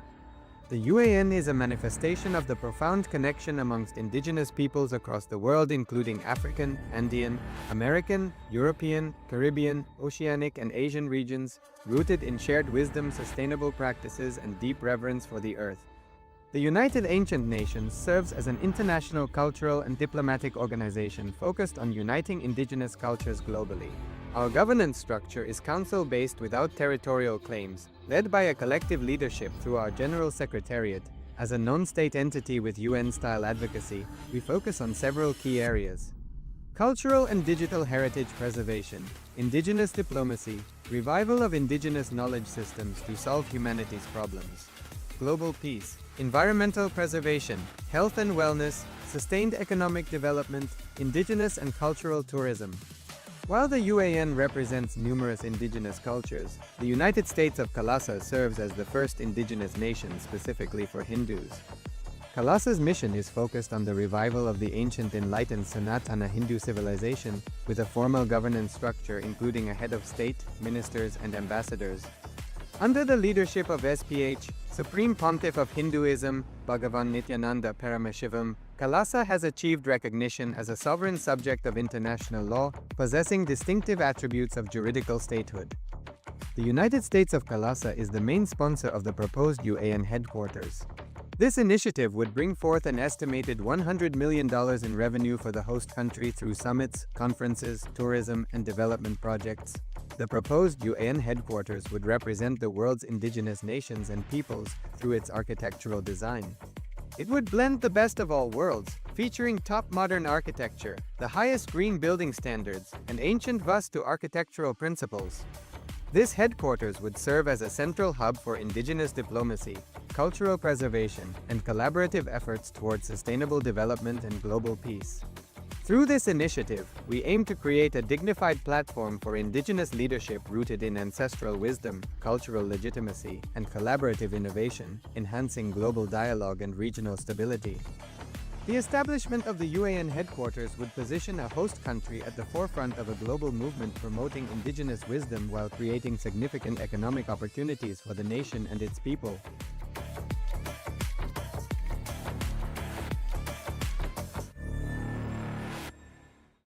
Across the turquoise waters of the Caribbean, a historic movement is Giving rising. a few minutes so all of you can type out your understanding. So each of you can type out what you have understood.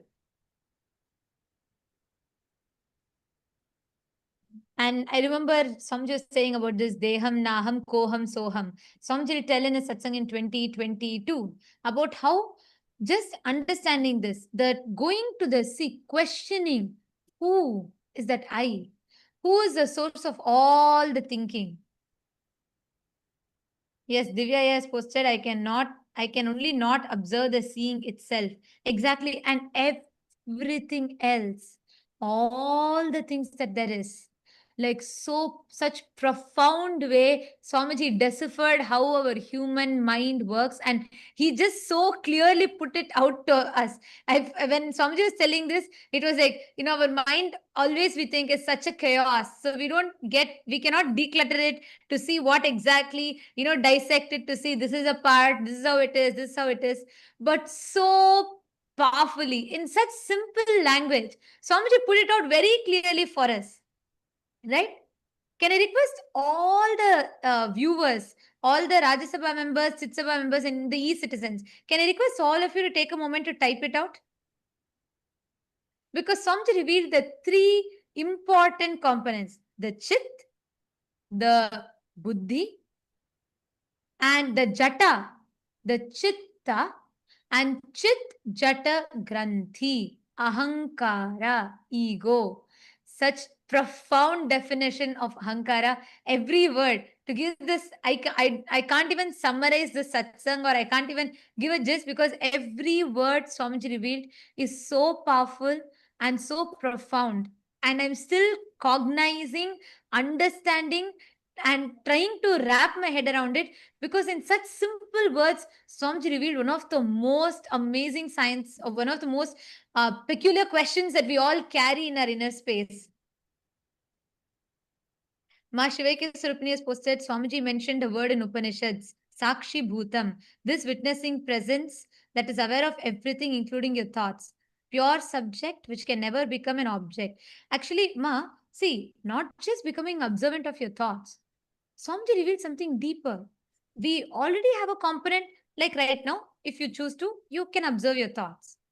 But what Swamiji is saying is that Sakshi Bhutam is that pure witness, observing even the observer who's observing your thoughts. That is a lot more deeper, you understand? Ma Shivaika Sarupini.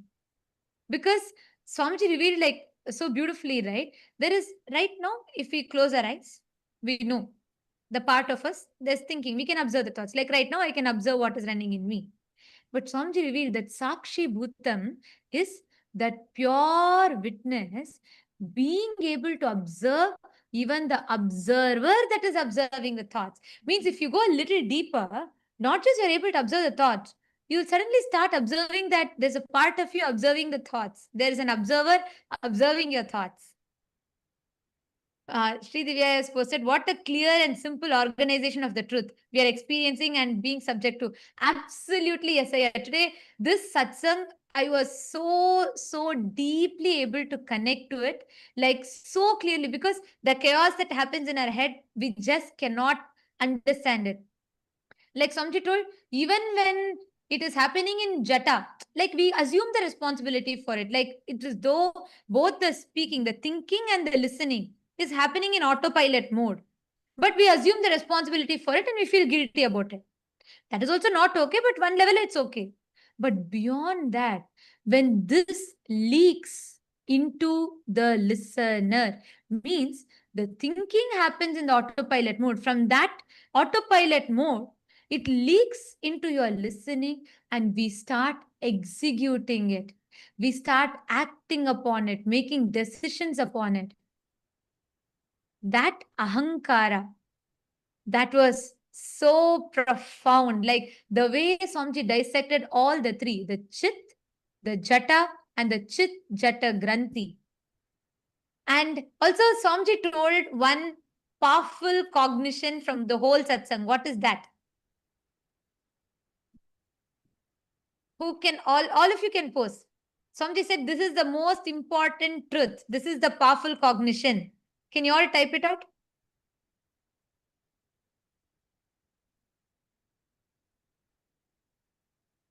What is that one powerful cognition? Vimal Patelaya, you have put ego stops you experiencing eternity. The stops you experiencing eternity is right. But Swamiji said something very specific.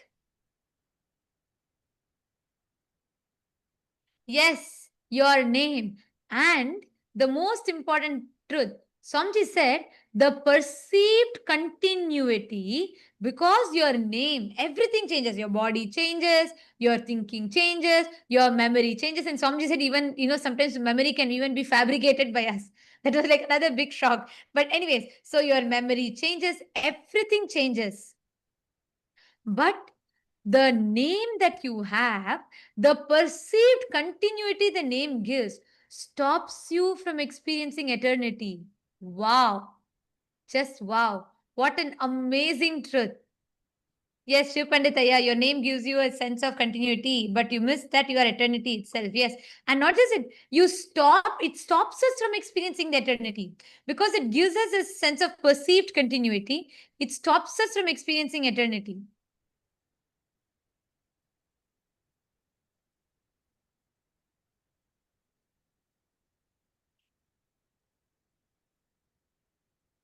Yes, I request all of you to post, continue to post. The satsang is going to be continuing right now. Let us take a few minutes to post. Each of you can pen down your understandings.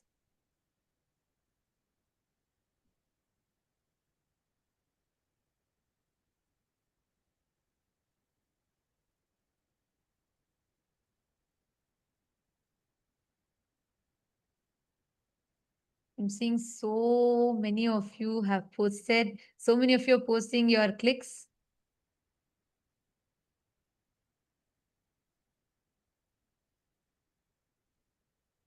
The way how Swamiji organized, laid out very clearly, took it part by part, Chit, Jata, and the Chit Jata Granthi, which is basically the Buddhi, the Chitta, and the Ahankara.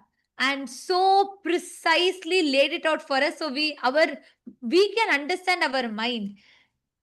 Ma Nityanateshwari's posted, it was wow. And Marashmi Dubey, that's correct. Yes, that was the main powerful cognition. The name gives that perceived sense of continuity, stops us from experiencing the eternity. And we are going to be, the satsang is going to be continuing. We are going to be continuing the satsang, requesting all of you to please remain seated. Let us type it out. Let us type out the understandings. In just a few more moments, the satsang is going to be continuing. The powerful truths that Swamiji is revealing.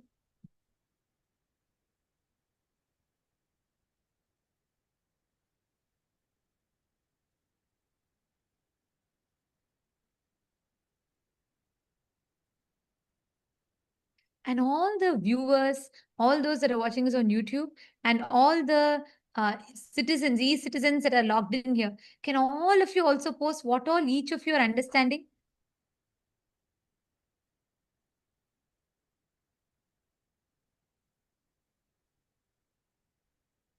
Ram R has posted, my biggest click is voice is a body process. It's not an I. So the same voice every day is not I continuous. Actually, yeah, see, Swamiji told, right? That voice, if you try to find the source, who's creating these ideas? What is the source of that autopilot thinking in us, that ahankara? Just when Swamiji was telling it, I was having that question, and Swamiji so beautifully answered. You cannot put your finger to one particular point because it's a summation of all the cognitions, words, dialogues that you've had from your parents, teachers, school, religion, church, so many different concepts. A summation of all of it together. Om, om, om. Blessings to all of you.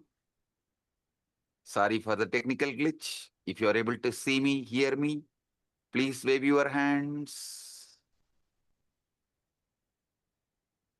If you are able to see me, hear me, please wave your hands. Report. Om, om, om. Om, om, om. Listen. Yes. We have been conditioned to believe. Listen. I was explaining about Sarvadi Sakshi Bhutam.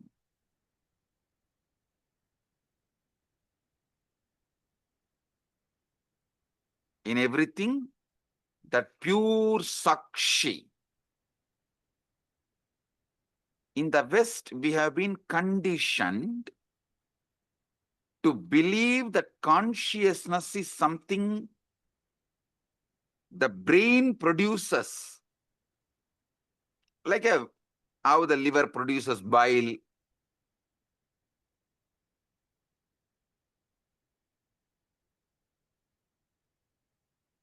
As if it is an epiphenomenon, the side effect of neural activity.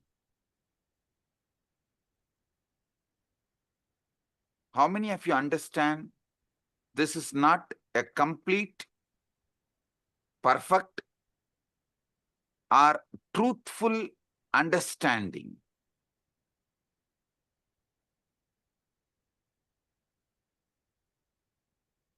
See, this is like the screen on which you are watching the movie is producing the movie. If someone tells that screen on which you are watching the movie is only producing the movie, how foolish it is. Same way, the screen receives the signal and shows it. Same way, brain receives consciousness, but not producer. So understand, this Sakshi, Sarvadi Sakshi Bhutam, is consciousness that is not produced by brain. Listen.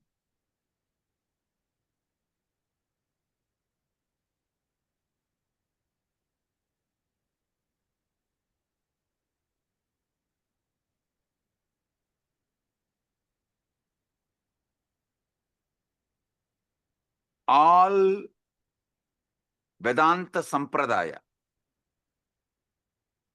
Advaita, Dvaita, Visishtadvaita, Shankara Advaita, all of you should know, the classical Advaita is different from Shankara's Advaita. Many of you are thinking Shankara is the Acharya who promoted the Advaita. Sure, but his school of Advaita is not as the classical Advaita. If you go and see, read, his own guru's guru, Shankara's guru Govindabhata, Govindabhata's guru Gaudabhata. Gaudabhata's Mandukya Karika, if you read, you will get the glimpse of the classical Advaita. And if you read Shankara's Advaita, means his own books, the books he wrote, like Vivek Chudamani, all of it. The Shankara's Advaita is different from classical Advaita. Listen, all these Advaitas, Advaita, Visishtadvaita, Dvaita, Shuddhadvaita, all Advaita, all Vedantic traditions accept the one truth. Consciousness is the fundamental ground of the being. That Sarvadi Sakshi Bhutam, which I was describing,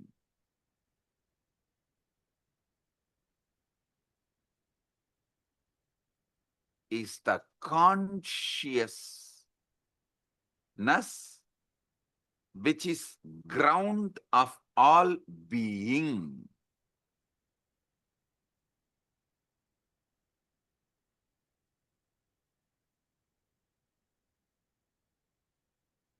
Listen, if you want health, you need to get involved with your body and do yoga. If you want enlightenment, you need to get involved with your inner space, consciousness, and see what is going on and awaken yourself. What?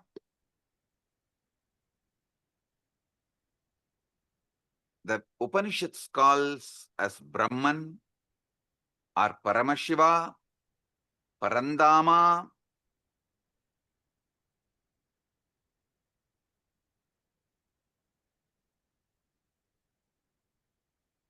That is that Sarvadi Sakshi Bhutam.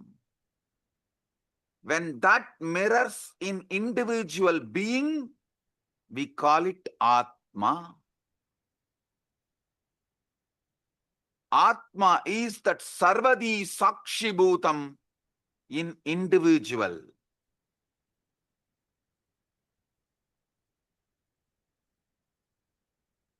Consciousness without commentary is what I call Sarvadi Sakshi Bhutam.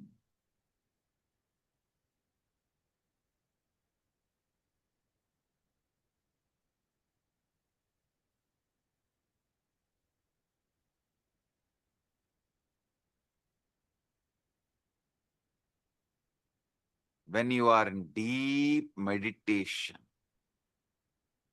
ajapa japa, or after puja just sitting in unclutched space,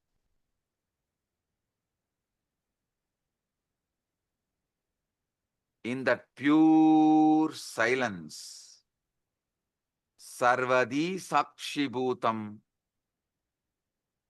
comes out, removing all the veils, all the masks, all the makeup. You get Vishwarupa Darshana.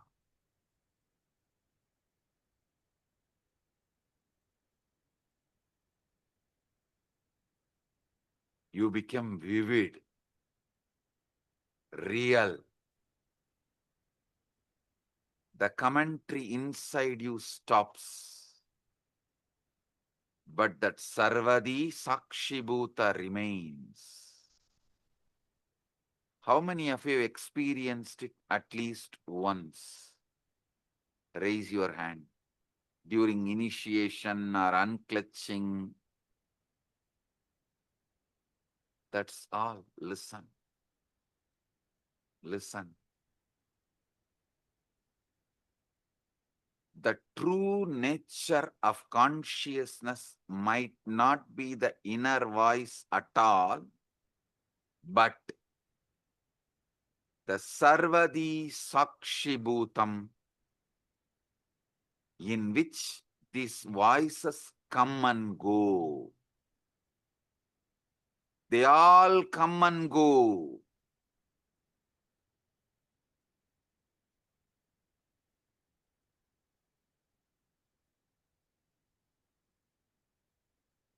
That Sarvadi Sakshibhutam is not the thoughts, but knowing of the thoughts. As soon as you try to grasp this pure awareness, to hold it, examine it, it slips away. It disappears. Like you try to hold the river in your hand, in your palms, it disappears. It slips away. The very act of trying to observe it turns it into an object which it can never be. So you can only be. The observer who observes the observer.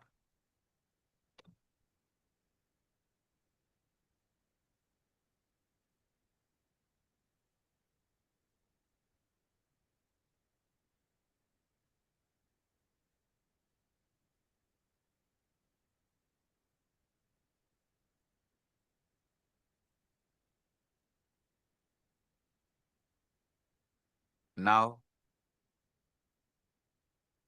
I'll initiate all of you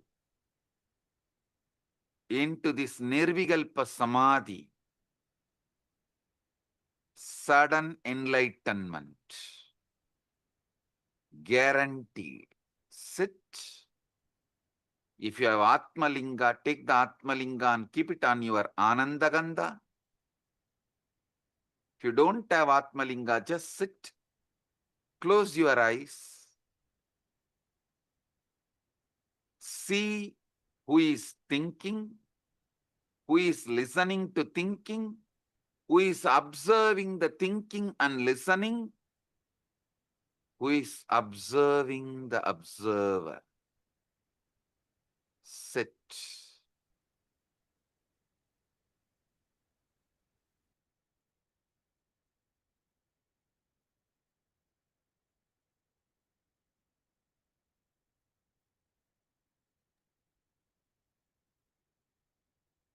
Sarvadi Sakshibhutam.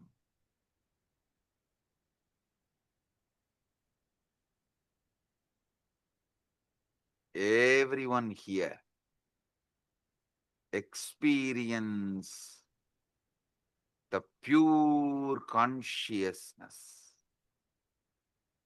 Sakshi. Nirvikalpa samadhi praptiras. Sarvadi sakshibhutam.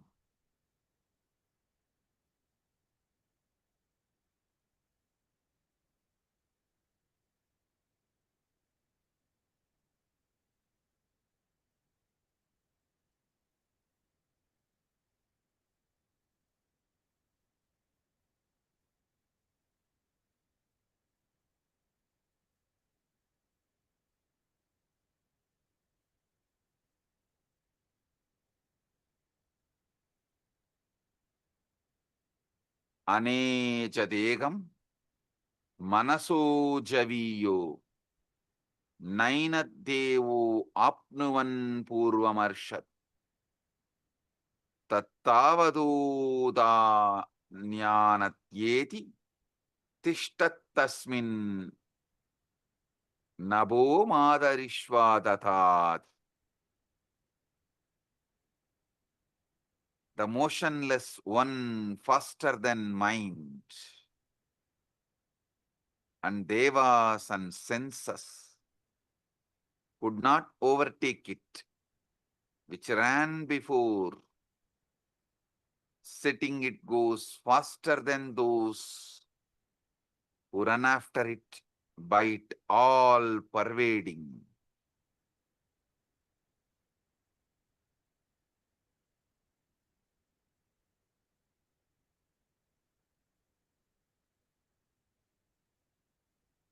This is the all pervading, deeper than the air that supports the all living beings. Nirvikalpa samadhi praptiras.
Tattvamasi.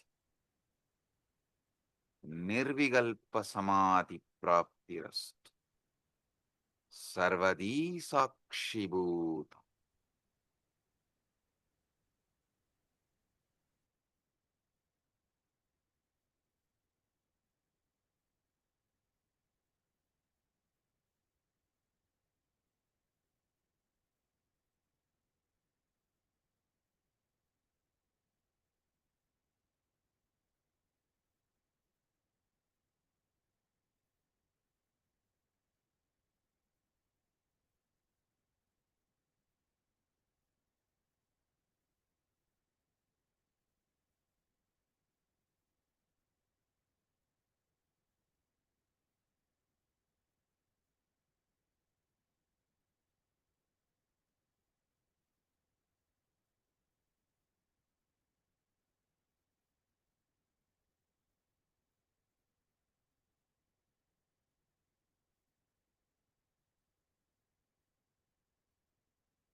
Om.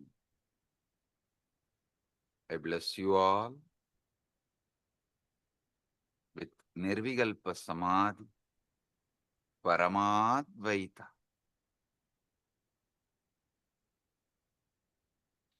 I'll continue to expand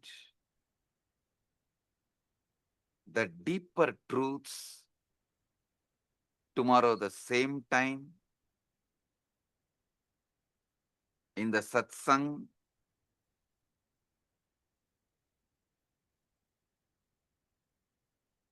Again tomorrow same time, 7 o'clock, 7 p.m. EST. We'll have enlightenment guaranteed initiation sessions. All of you are welcome to experience deeper truths. I'll explain how the Chit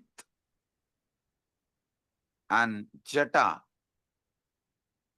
can be used, manipulated for your sudden enlightenment. With this, I bless you all. Paramadvaita Praptirastu.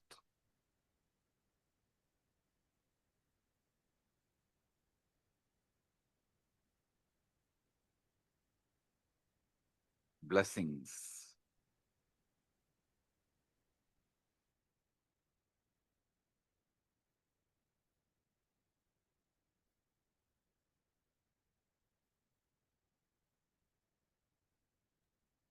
Let us all bow down, offering our gratitude to Swamiji.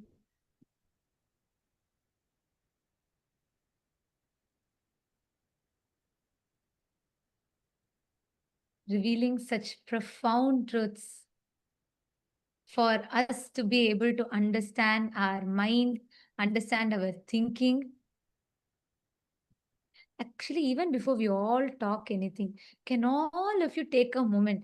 How many of you are feeling like that aha moment in you? You're like, oh my God, yes, yes, yes, yes.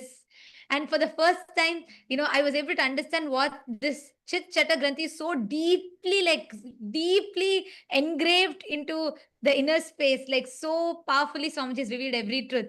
I see all Chitsapa members waving your hands. Yes. Oh, Vinayaka he also has posted. He has posted, this is the first time Chit-Chata Granthi hit me and got bolted inside me. So beautifully explained by Swamiji. Absolutely. And Divya has posted, he understood it at an operational level. Yes. Who can understand, like, when would we ever be able to cognize how Swamiji so beautifully mapped the Chit, Jata and the Chit Jata Granthi, how Swamiji mapped so precisely, enabling us to understand. Like today, I felt Swamiji took our minds out, very neatly laid it out for us, and dissected part by part, and made us see, understand it. Whether when Swamiji told about how the Buddhi, Chitta, and Ahankara functions, ego, like always, our idea of ego is so different. But here, how Swamiji came and precisely pulled it all out and laid it out for us. Come on, can I request everybody in the all the e-citizens room? Can all of you please take a moment and type out? What did you all click with? Can I request every one of you to please type out?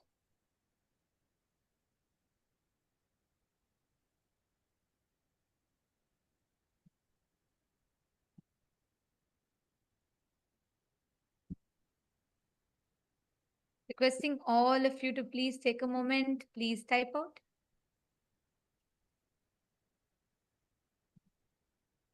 And if you actually have a notebook, you should maintain a notebook where you can write it down, because when you're feeling this, oh my God, yes, yes, yes, yes moment in you, and when you write it down, it so deeply gets engraved into your system. You don't even need to look at something else to remember it. Like every word of today's satsang is so profound. From the very beginning, how Swamiji revealed about the thinking process in us, what we think, the autopilot mode. We think, we assume responsibility even when our mind, when our thinking happens. The listener and the thinking, both are happening in autopilot mode. But we assume the responsibility for it and we experience guilt. We repent about it. We experience guilt. And like some said, even that is okay. It's not that it's not right, it's okay. But the most dangerous is the third thing, ahankara, the chit jata granthi, where this leaks, this autopilot mode leaks and seeps into your listening, and it starts generating the command and you start executing it. Ma Divyananda has posted, I have earlier attended the Chit Jata Granthi initiation from Swamiji. Today it was next level altogether. So clearly explained by Bhagavan. So deep and understanding. It is so clear now. Absolutely. Yes, Ma. And the way that's what even Vinayakaya and many others have posted. Because Swamiji has always conducted this Chit Jata Granthi Bhedana initiations and processes. And Swamiji is very deeply revealed it to us. And I also remember in one satsang, Swamiji will say that Chit, the consciousness, the closest matter to consciousness, Jata, is our DNA. The closest matter to our consciousness is DNA. And Swamiji was telling how that is programmed by the sounds we continuously generate.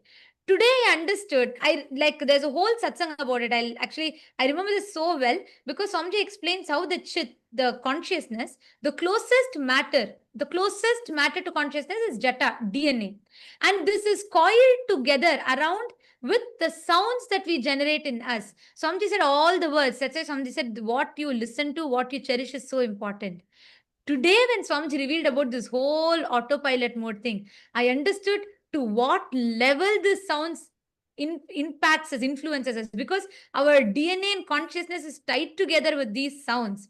So it was so profound the way Swamiji revealed it today.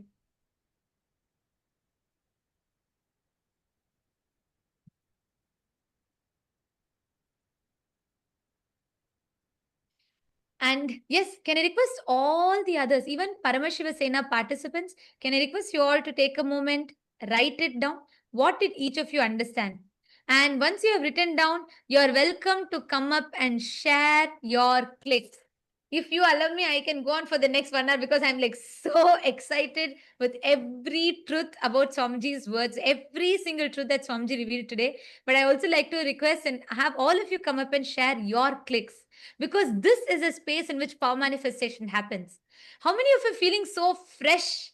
Like your whole brain is feeling so fresh, so wow, so aware and so conscious? Exactly. The initiation is so powerful. The way how Swamiji laid it out for us. Anyone in Saint Kitts wants to come up and share? In Saint Kitts, once you have written down and if you have processed, if you have wrapped your head around it, you can come up and share.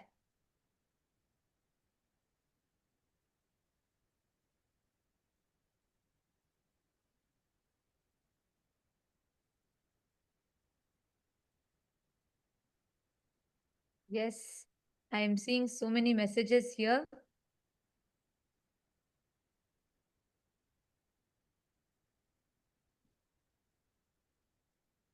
Ma Prematasi has posted, the delusion of continuity is useful for social interactions, but not truth. Brain receives consciousness and not produce it. Ajapa Japa makes us observe the observer. Ajapa Japa itself, yes, that's one tool, but Swamiji gave that as an example. See, that Sarvadi Sakshi Bhutam, that pure witness. And today when Swamiji told, Swamiji explained in that pure witness, that Sarvadi Sakshi Bhutam only, all the things happens, your identity, thoughts, everything is getting created in that pure consciousness, but that is not producing it. Just like the theater screen is not producing the movies, that is not generating the movies, that's just a mere screen on which all the movies are projected. And I was able to understand this deeper because over the last few days Swamiji has been explaining to us about the focal point, right? How the focal point is where all the things simultaneously, spontaneously keeps happening. It all comes and goes. Fabio Aya, Ishana Fabio Aya has posted, the way thoughts work has struck me, and knowing that there is a name and that pure awareness is pure observer that removes the makeup. So it gives me an awareness of meditation and the effects it has on the thought process. Gratitude. It came at the right time. Yes, exactly. Thank you, Aya. Thank you for sharing. Ishana Fabio, Aya.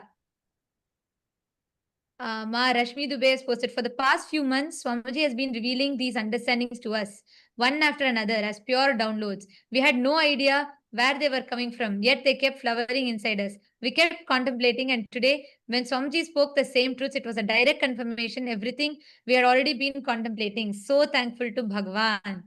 So beautiful. Actually, whenever we are in that Shakti Pada, whenever we are in that feeling connection, because we are a quantum field, we are not like matter, we are a field, quantum field. The moment you connect, the whole being and body raises to that higher space. That's what is Shakti Pada.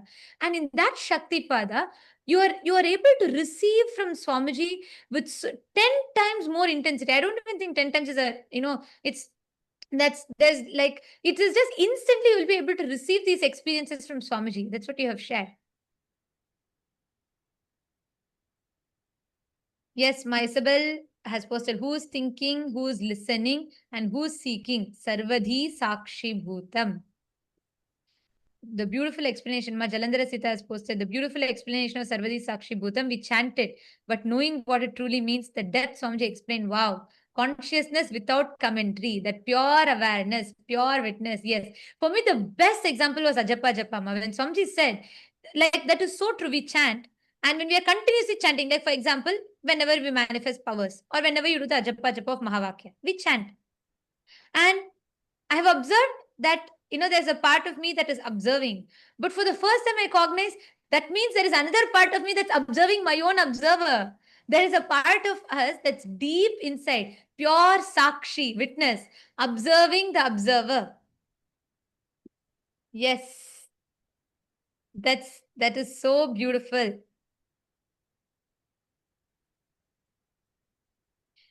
Yes, Nitish, come forward, please. Come forward and share. Like I said, if you allow me to talk, I'll go on talking. There's just so much. I'm so excited with what Swamiji revealed. But please, all of you also come up and share. Go ahead. Nityananda, can you hear me? Yes. Yes, sir.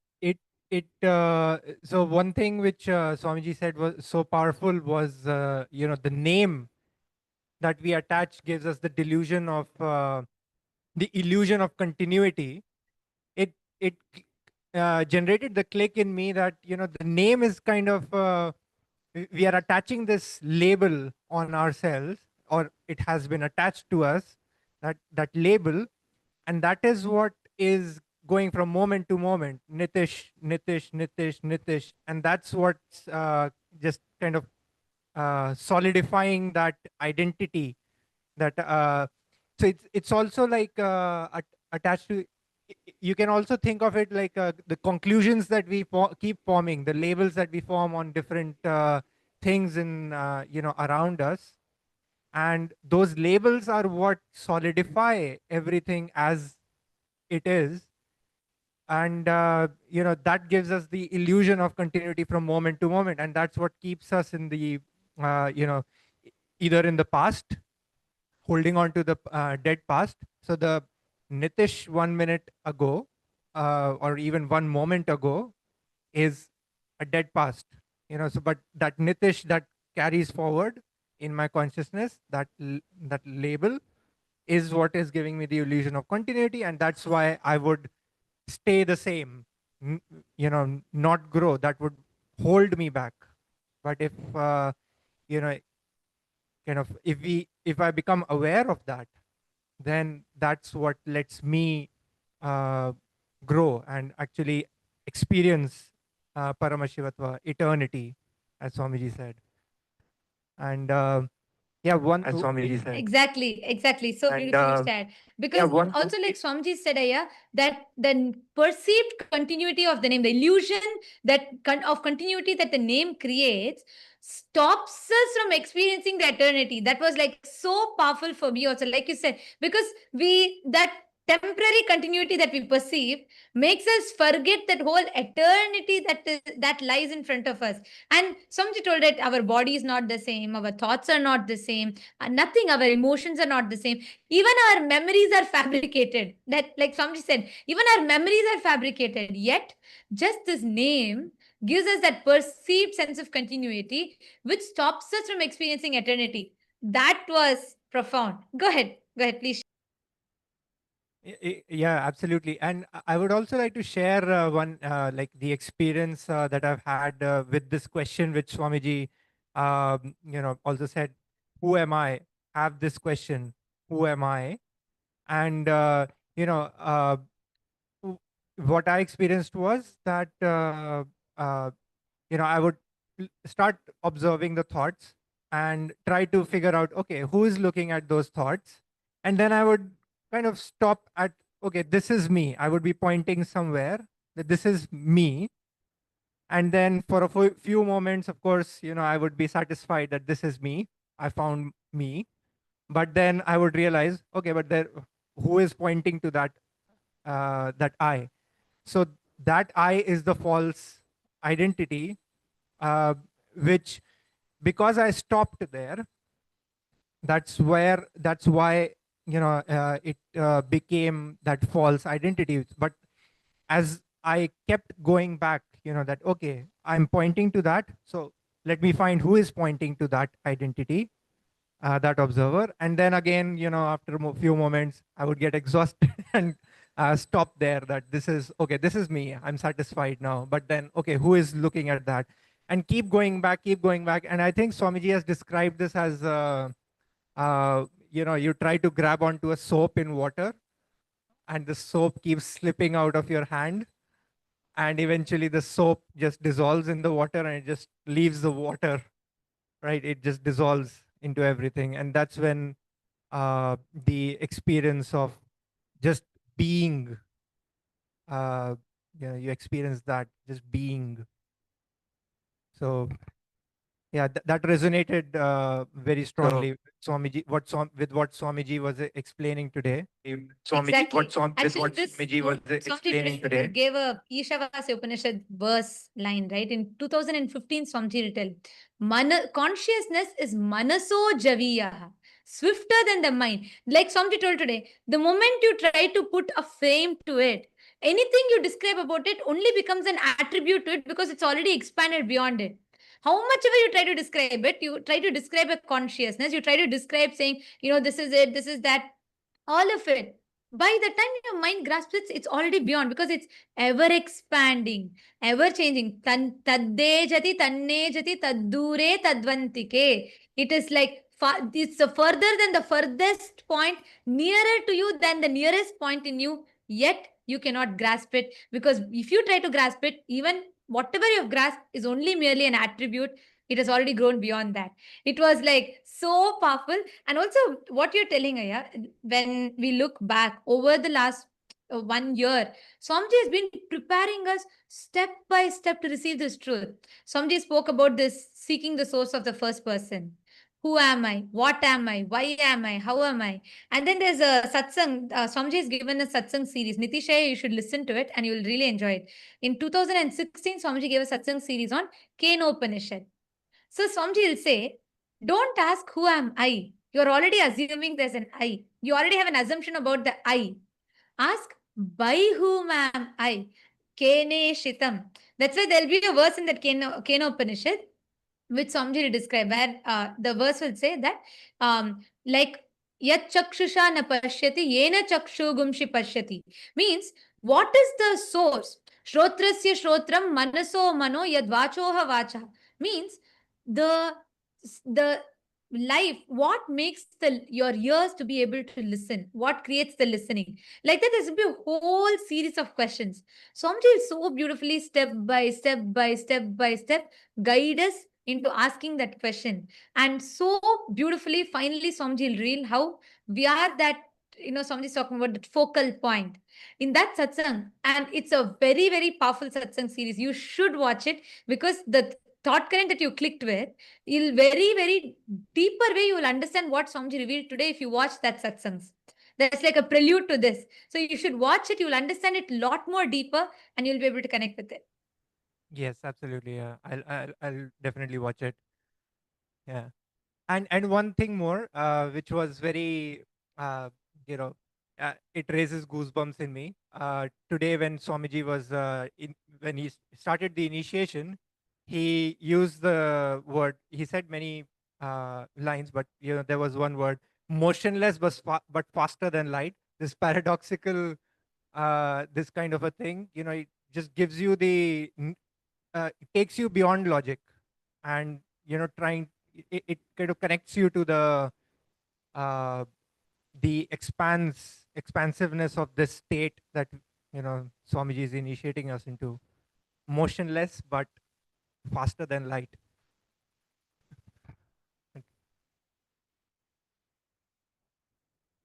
Absolutely, yeah, yes. And every word of today's satsang, I mean, I really don't know. I'm struggling to put a gist to today's satsang. I don't know how to put it because every single word, the only thing I can do is I can sit and repeat the whole satsang. Even then, I will not do justice to it because what Swamiji has revealed is so powerful. And thank you so much for coming up and sharing, Aya. And Thank you. right now, Nitishaya, see, the experience that you're all having of going beyond sleep, or the time bending, where you like you today morning you shared, right? You slept only for few hours, but you felt it was such a deep, the time extended, like the time stood for you to be able to have enough rest. It is because continuously see the kind of conversations, the thinking that Swamiji is leading us into. Our whole inner grammar, the inner vocabulary, the self-talk. Today, when I asked you all to come up and share, every one of you came up and so boldly declared, I am the ultimate. I am Paramashiva. Even for us to be able to make that declaration, that space, that continuous ecosystem Swamiji is giving, this is the most conducive ambience for you to manifest powers. So right now, sit, pick up any power you want. Just sit, explore with that powers. Just play with that powers. You will have a breakthrough. Okay. Yes. Yes. Thank you. Thank you. Thank you, ma'am. Yes. Who else is coming up? You can come up and share, come up to the mic in all the PSS participants. And to all the e-citizens, every one of you that have logged in here in the e-citizens room, for all of you to experience this, you all can come attend the Paramashiva Sena. You can make this as an experience for you because Swamiji is literally gifting us the signs. He's making it, not just Swamiji is revealing it to us. He's literally boldening it inside us, making us manifest powers, making us understand, cognize, and experientially live it. Yes. Vinayakaya, do you want to share? Because I see continuously you've posted so many messages. I think you can better come and share. Go ahead. Nithyanandamma.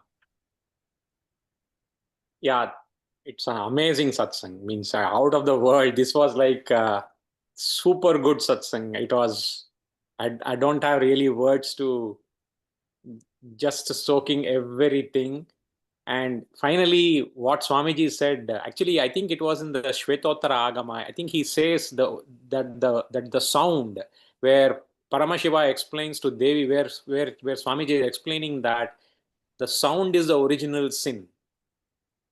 So Swamiji is trying to explain that one, and that is when I understood, oh yeah, these words, the Chikjata Granthi, the words which have been formed because of the Granthi, and that is one of, and Swamiji basically beautifully said it is the Granthi, that Chikjata Granthi is what is the root cause of all our problems, and that is formed by all these opinions, words which you keep on hearing and which you keep on talking to yourself. So that is when I also understood that one, and yeah, amazing one is that yeah, name gives us the delusion of continuity, right, and stops you from experiencing Nitya. Yeah, so it's too good today. It's too good. Yeah, wonderful. Absolutely. Yeah, wonderful.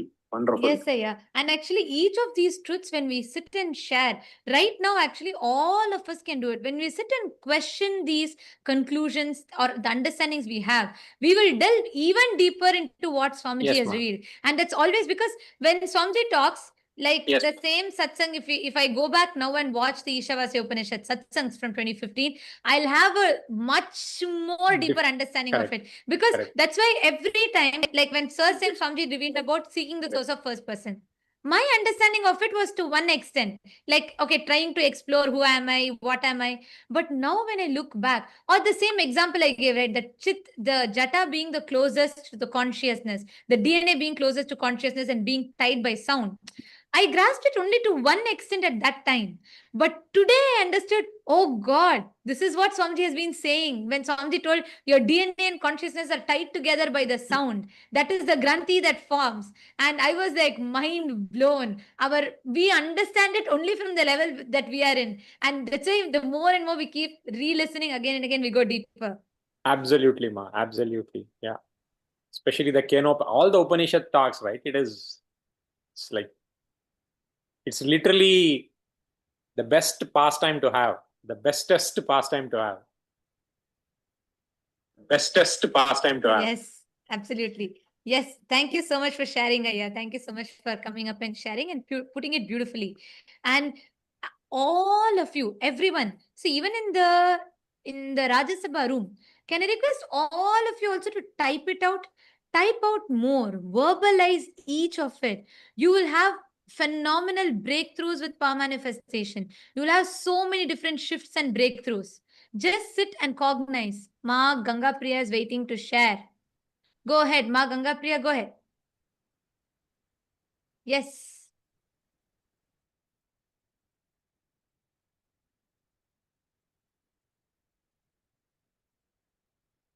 Consciousness, Ma, no audio is coming through. consciousness is from the brain.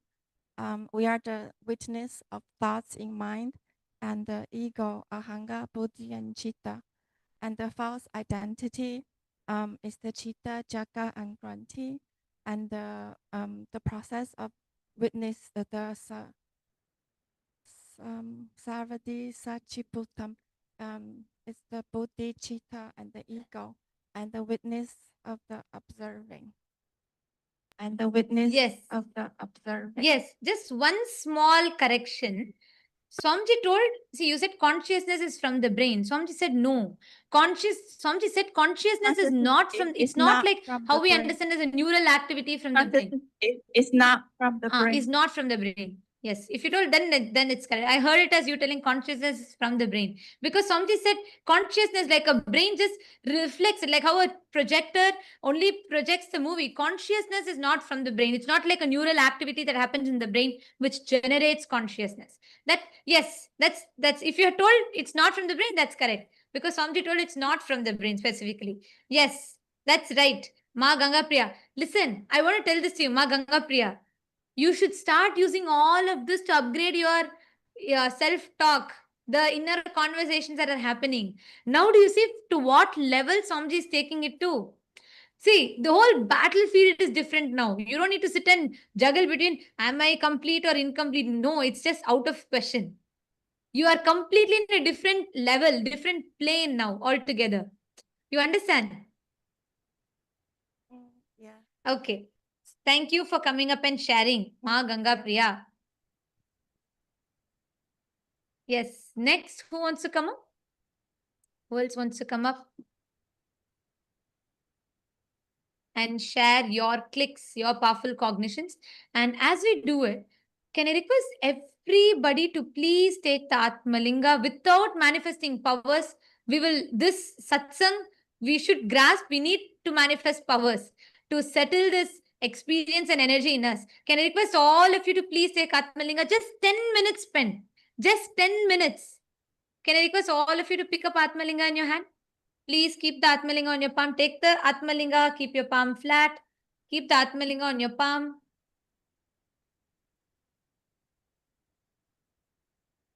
Yes.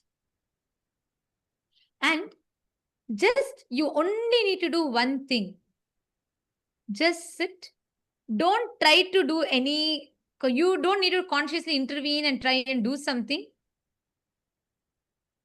You're going to be just sitting and intensely remembering the words.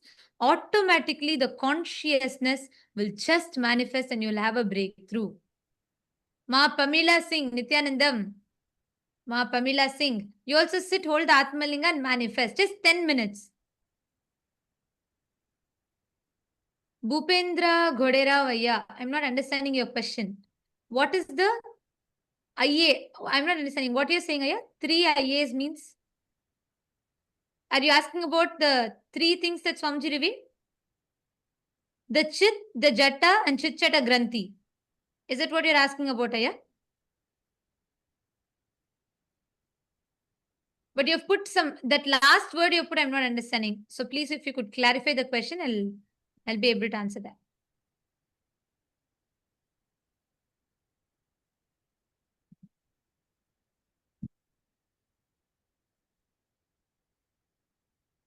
Yes, Ma Shivaika Sarupini, right. Somebody said the Chit Chata Granthi is what our being does, not what our being is.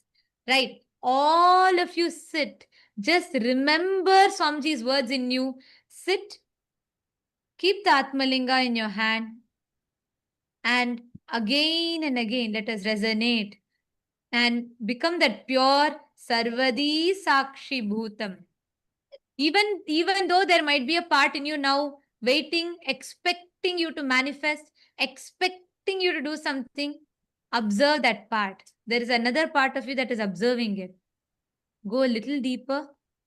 There's a part of you, pure witness, Sakshi, observing the observer and the part of you that is manifesting powers, all of it together. Your focal point. Just experience that pure witness. Sarvadi Sakshi Bhutam.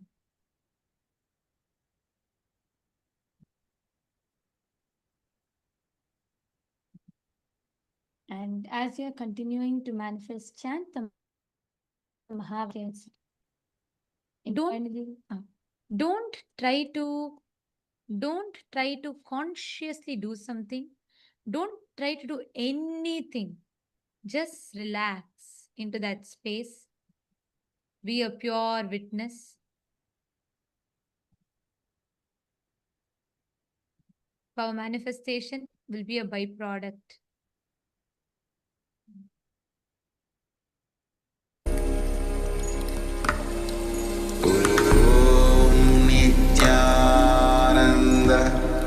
Paramashivoham, Paramashivoham. Om Nithyananda Paramashivoham,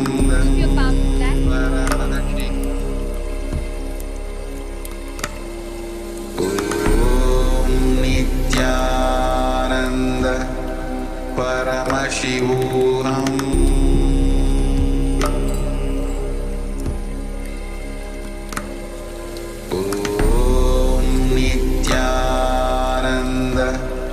Paramashivoham.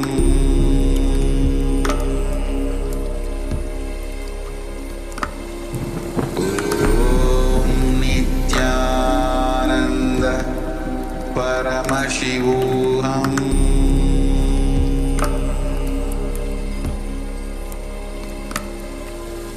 Om Nithyananda Paramashivoham. Paramashivoham.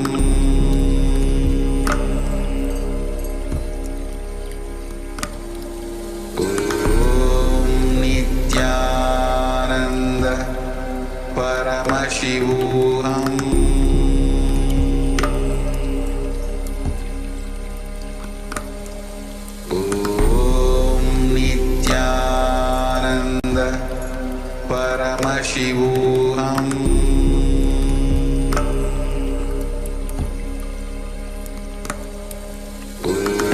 Om Nithyananda Paramashivoham.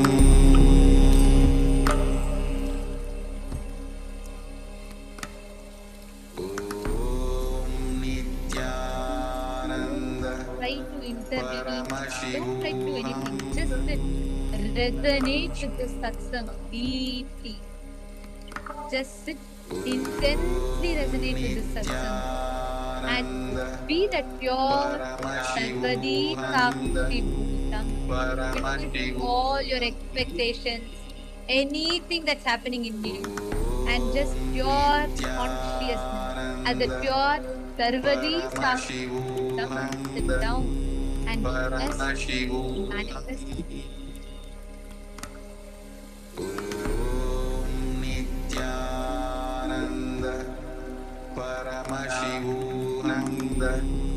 Paramashivoham. Om Nithyananda Paramashivoham. Paramashivoham. Om Nithyananda Paramashivoham. Paramashivoham. Om Nithyananda Paramashivoham.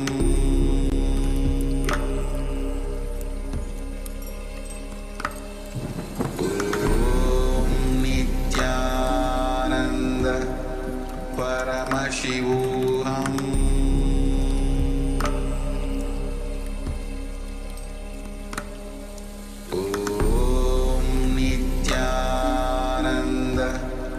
Paramashivoham. Paramashivoham. Om Nithyananda Paramashivoham.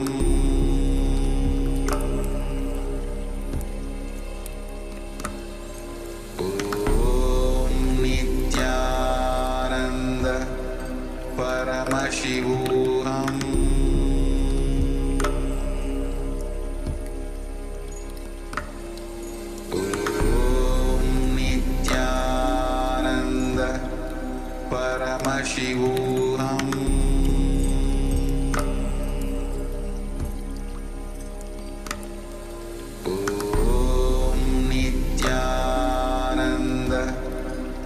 Paramashivoham.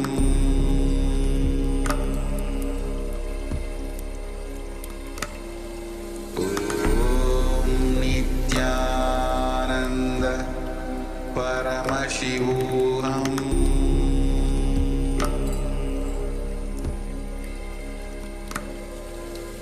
Om Nithyananda Paramashivoham.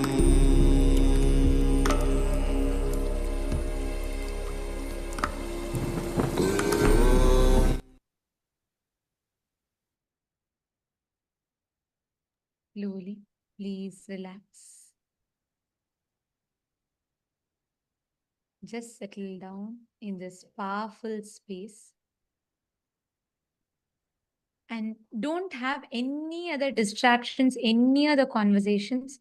Just when you go back, continue to think deeply because tomorrow we're going to go deeper into these truths. All of you continue to think deeply and just fall into the space. Like Swamiji blessed all of us, we will fall into that Nirvikalpa Samadhi. So don't have any other conversations or distractions. Just enter into that pure Sarvadi Sakshi Bhutam. And let us all offer our gratitude to Swamiji, bowing down to the divine lotus feet of Swamiji and concluding with the Purna mantra. Om Purnamada Purnamidam Purnat Purnamudachyate Purnasya Purnamadaya Purnameva Vasishyate Om Shanti Shanti Shanti Hari Om Tat Sat Sarvam Bhagavat Shri Nithyananda Paramashiva Padukarpanamastu Om Nithyanandam. Thank you all. And to all the e-citizens, every one of you that joined us on YouTube, Facebook, you all can stay tuned. We will be notifying for all of you regarding tomorrow's satsang. 7 p.m. Eastern Standard Time will be the satsang. We invite all of you to join back. We thank all of you for joining with us today. Nithyanandam.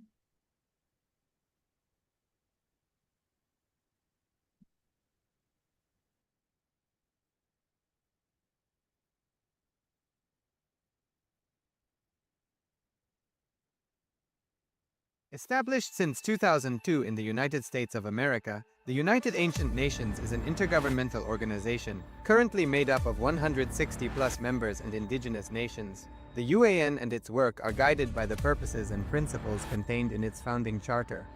The UAN is a manifestation of the profound connection amongst indigenous peoples across the world, including African, Andean, American, European, Caribbean, Oceanic, and Asian regions, rooted in shared wisdom, sustainable practices, and deep reverence for the earth. The United Ancient Nations serves as an international cultural and diplomatic organization focused on uniting indigenous cultures globally. Our governance structure is council-based without territorial claims, led by a collective leadership through our General Secretariat. As a non-state entity with UN-style advocacy, we focus on several key areas: cultural and digital heritage preservation, indigenous diplomacy, revival of indigenous knowledge systems to solve humanity's problems, global peace, environmental preservation, health and wellness, sustained economic development, indigenous and cultural tourism. While the UAN represents numerous indigenous cultures, the United States of KAILASA serves as the first indigenous nation specifically for Hindus. KAILASA's mission is focused on the revival of the ancient enlightened Sanatana Hindu civilization with a formal governance structure including a head of state, ministers, and ambassadors. Under the leadership of SPH, Supreme Pontiff of Hinduism, Bhagavan Nithyananda Paramashivam, KAILASA has achieved recognition as a sovereign subject of international law, possessing distinctive attributes of juridical statehood. The United States of KAILASA is the main sponsor of the proposed UAN headquarters. This initiative would bring forth an estimated $100 million in revenue for the host country through summits, conferences, tourism, and development projects. The proposed UAN headquarters would represent the world's indigenous nations and peoples through its architectural design. It would blend the best of all worlds, featuring top modern architecture, the highest green building standards, and ancient Vastu architectural principles. This headquarters would serve as a central hub for indigenous diplomacy, cultural preservation, and collaborative efforts towards sustainable development and global peace. Through this initiative, we aim to create a dignified platform for indigenous leadership rooted in ancestral wisdom, cultural legitimacy, and collaborative innovation, enhancing global dialogue and regional stability. The establishment of the UAN headquarters would position a host country at the forefront of a global movement promoting indigenous wisdom while creating significant economic opportunities for the nation and its people.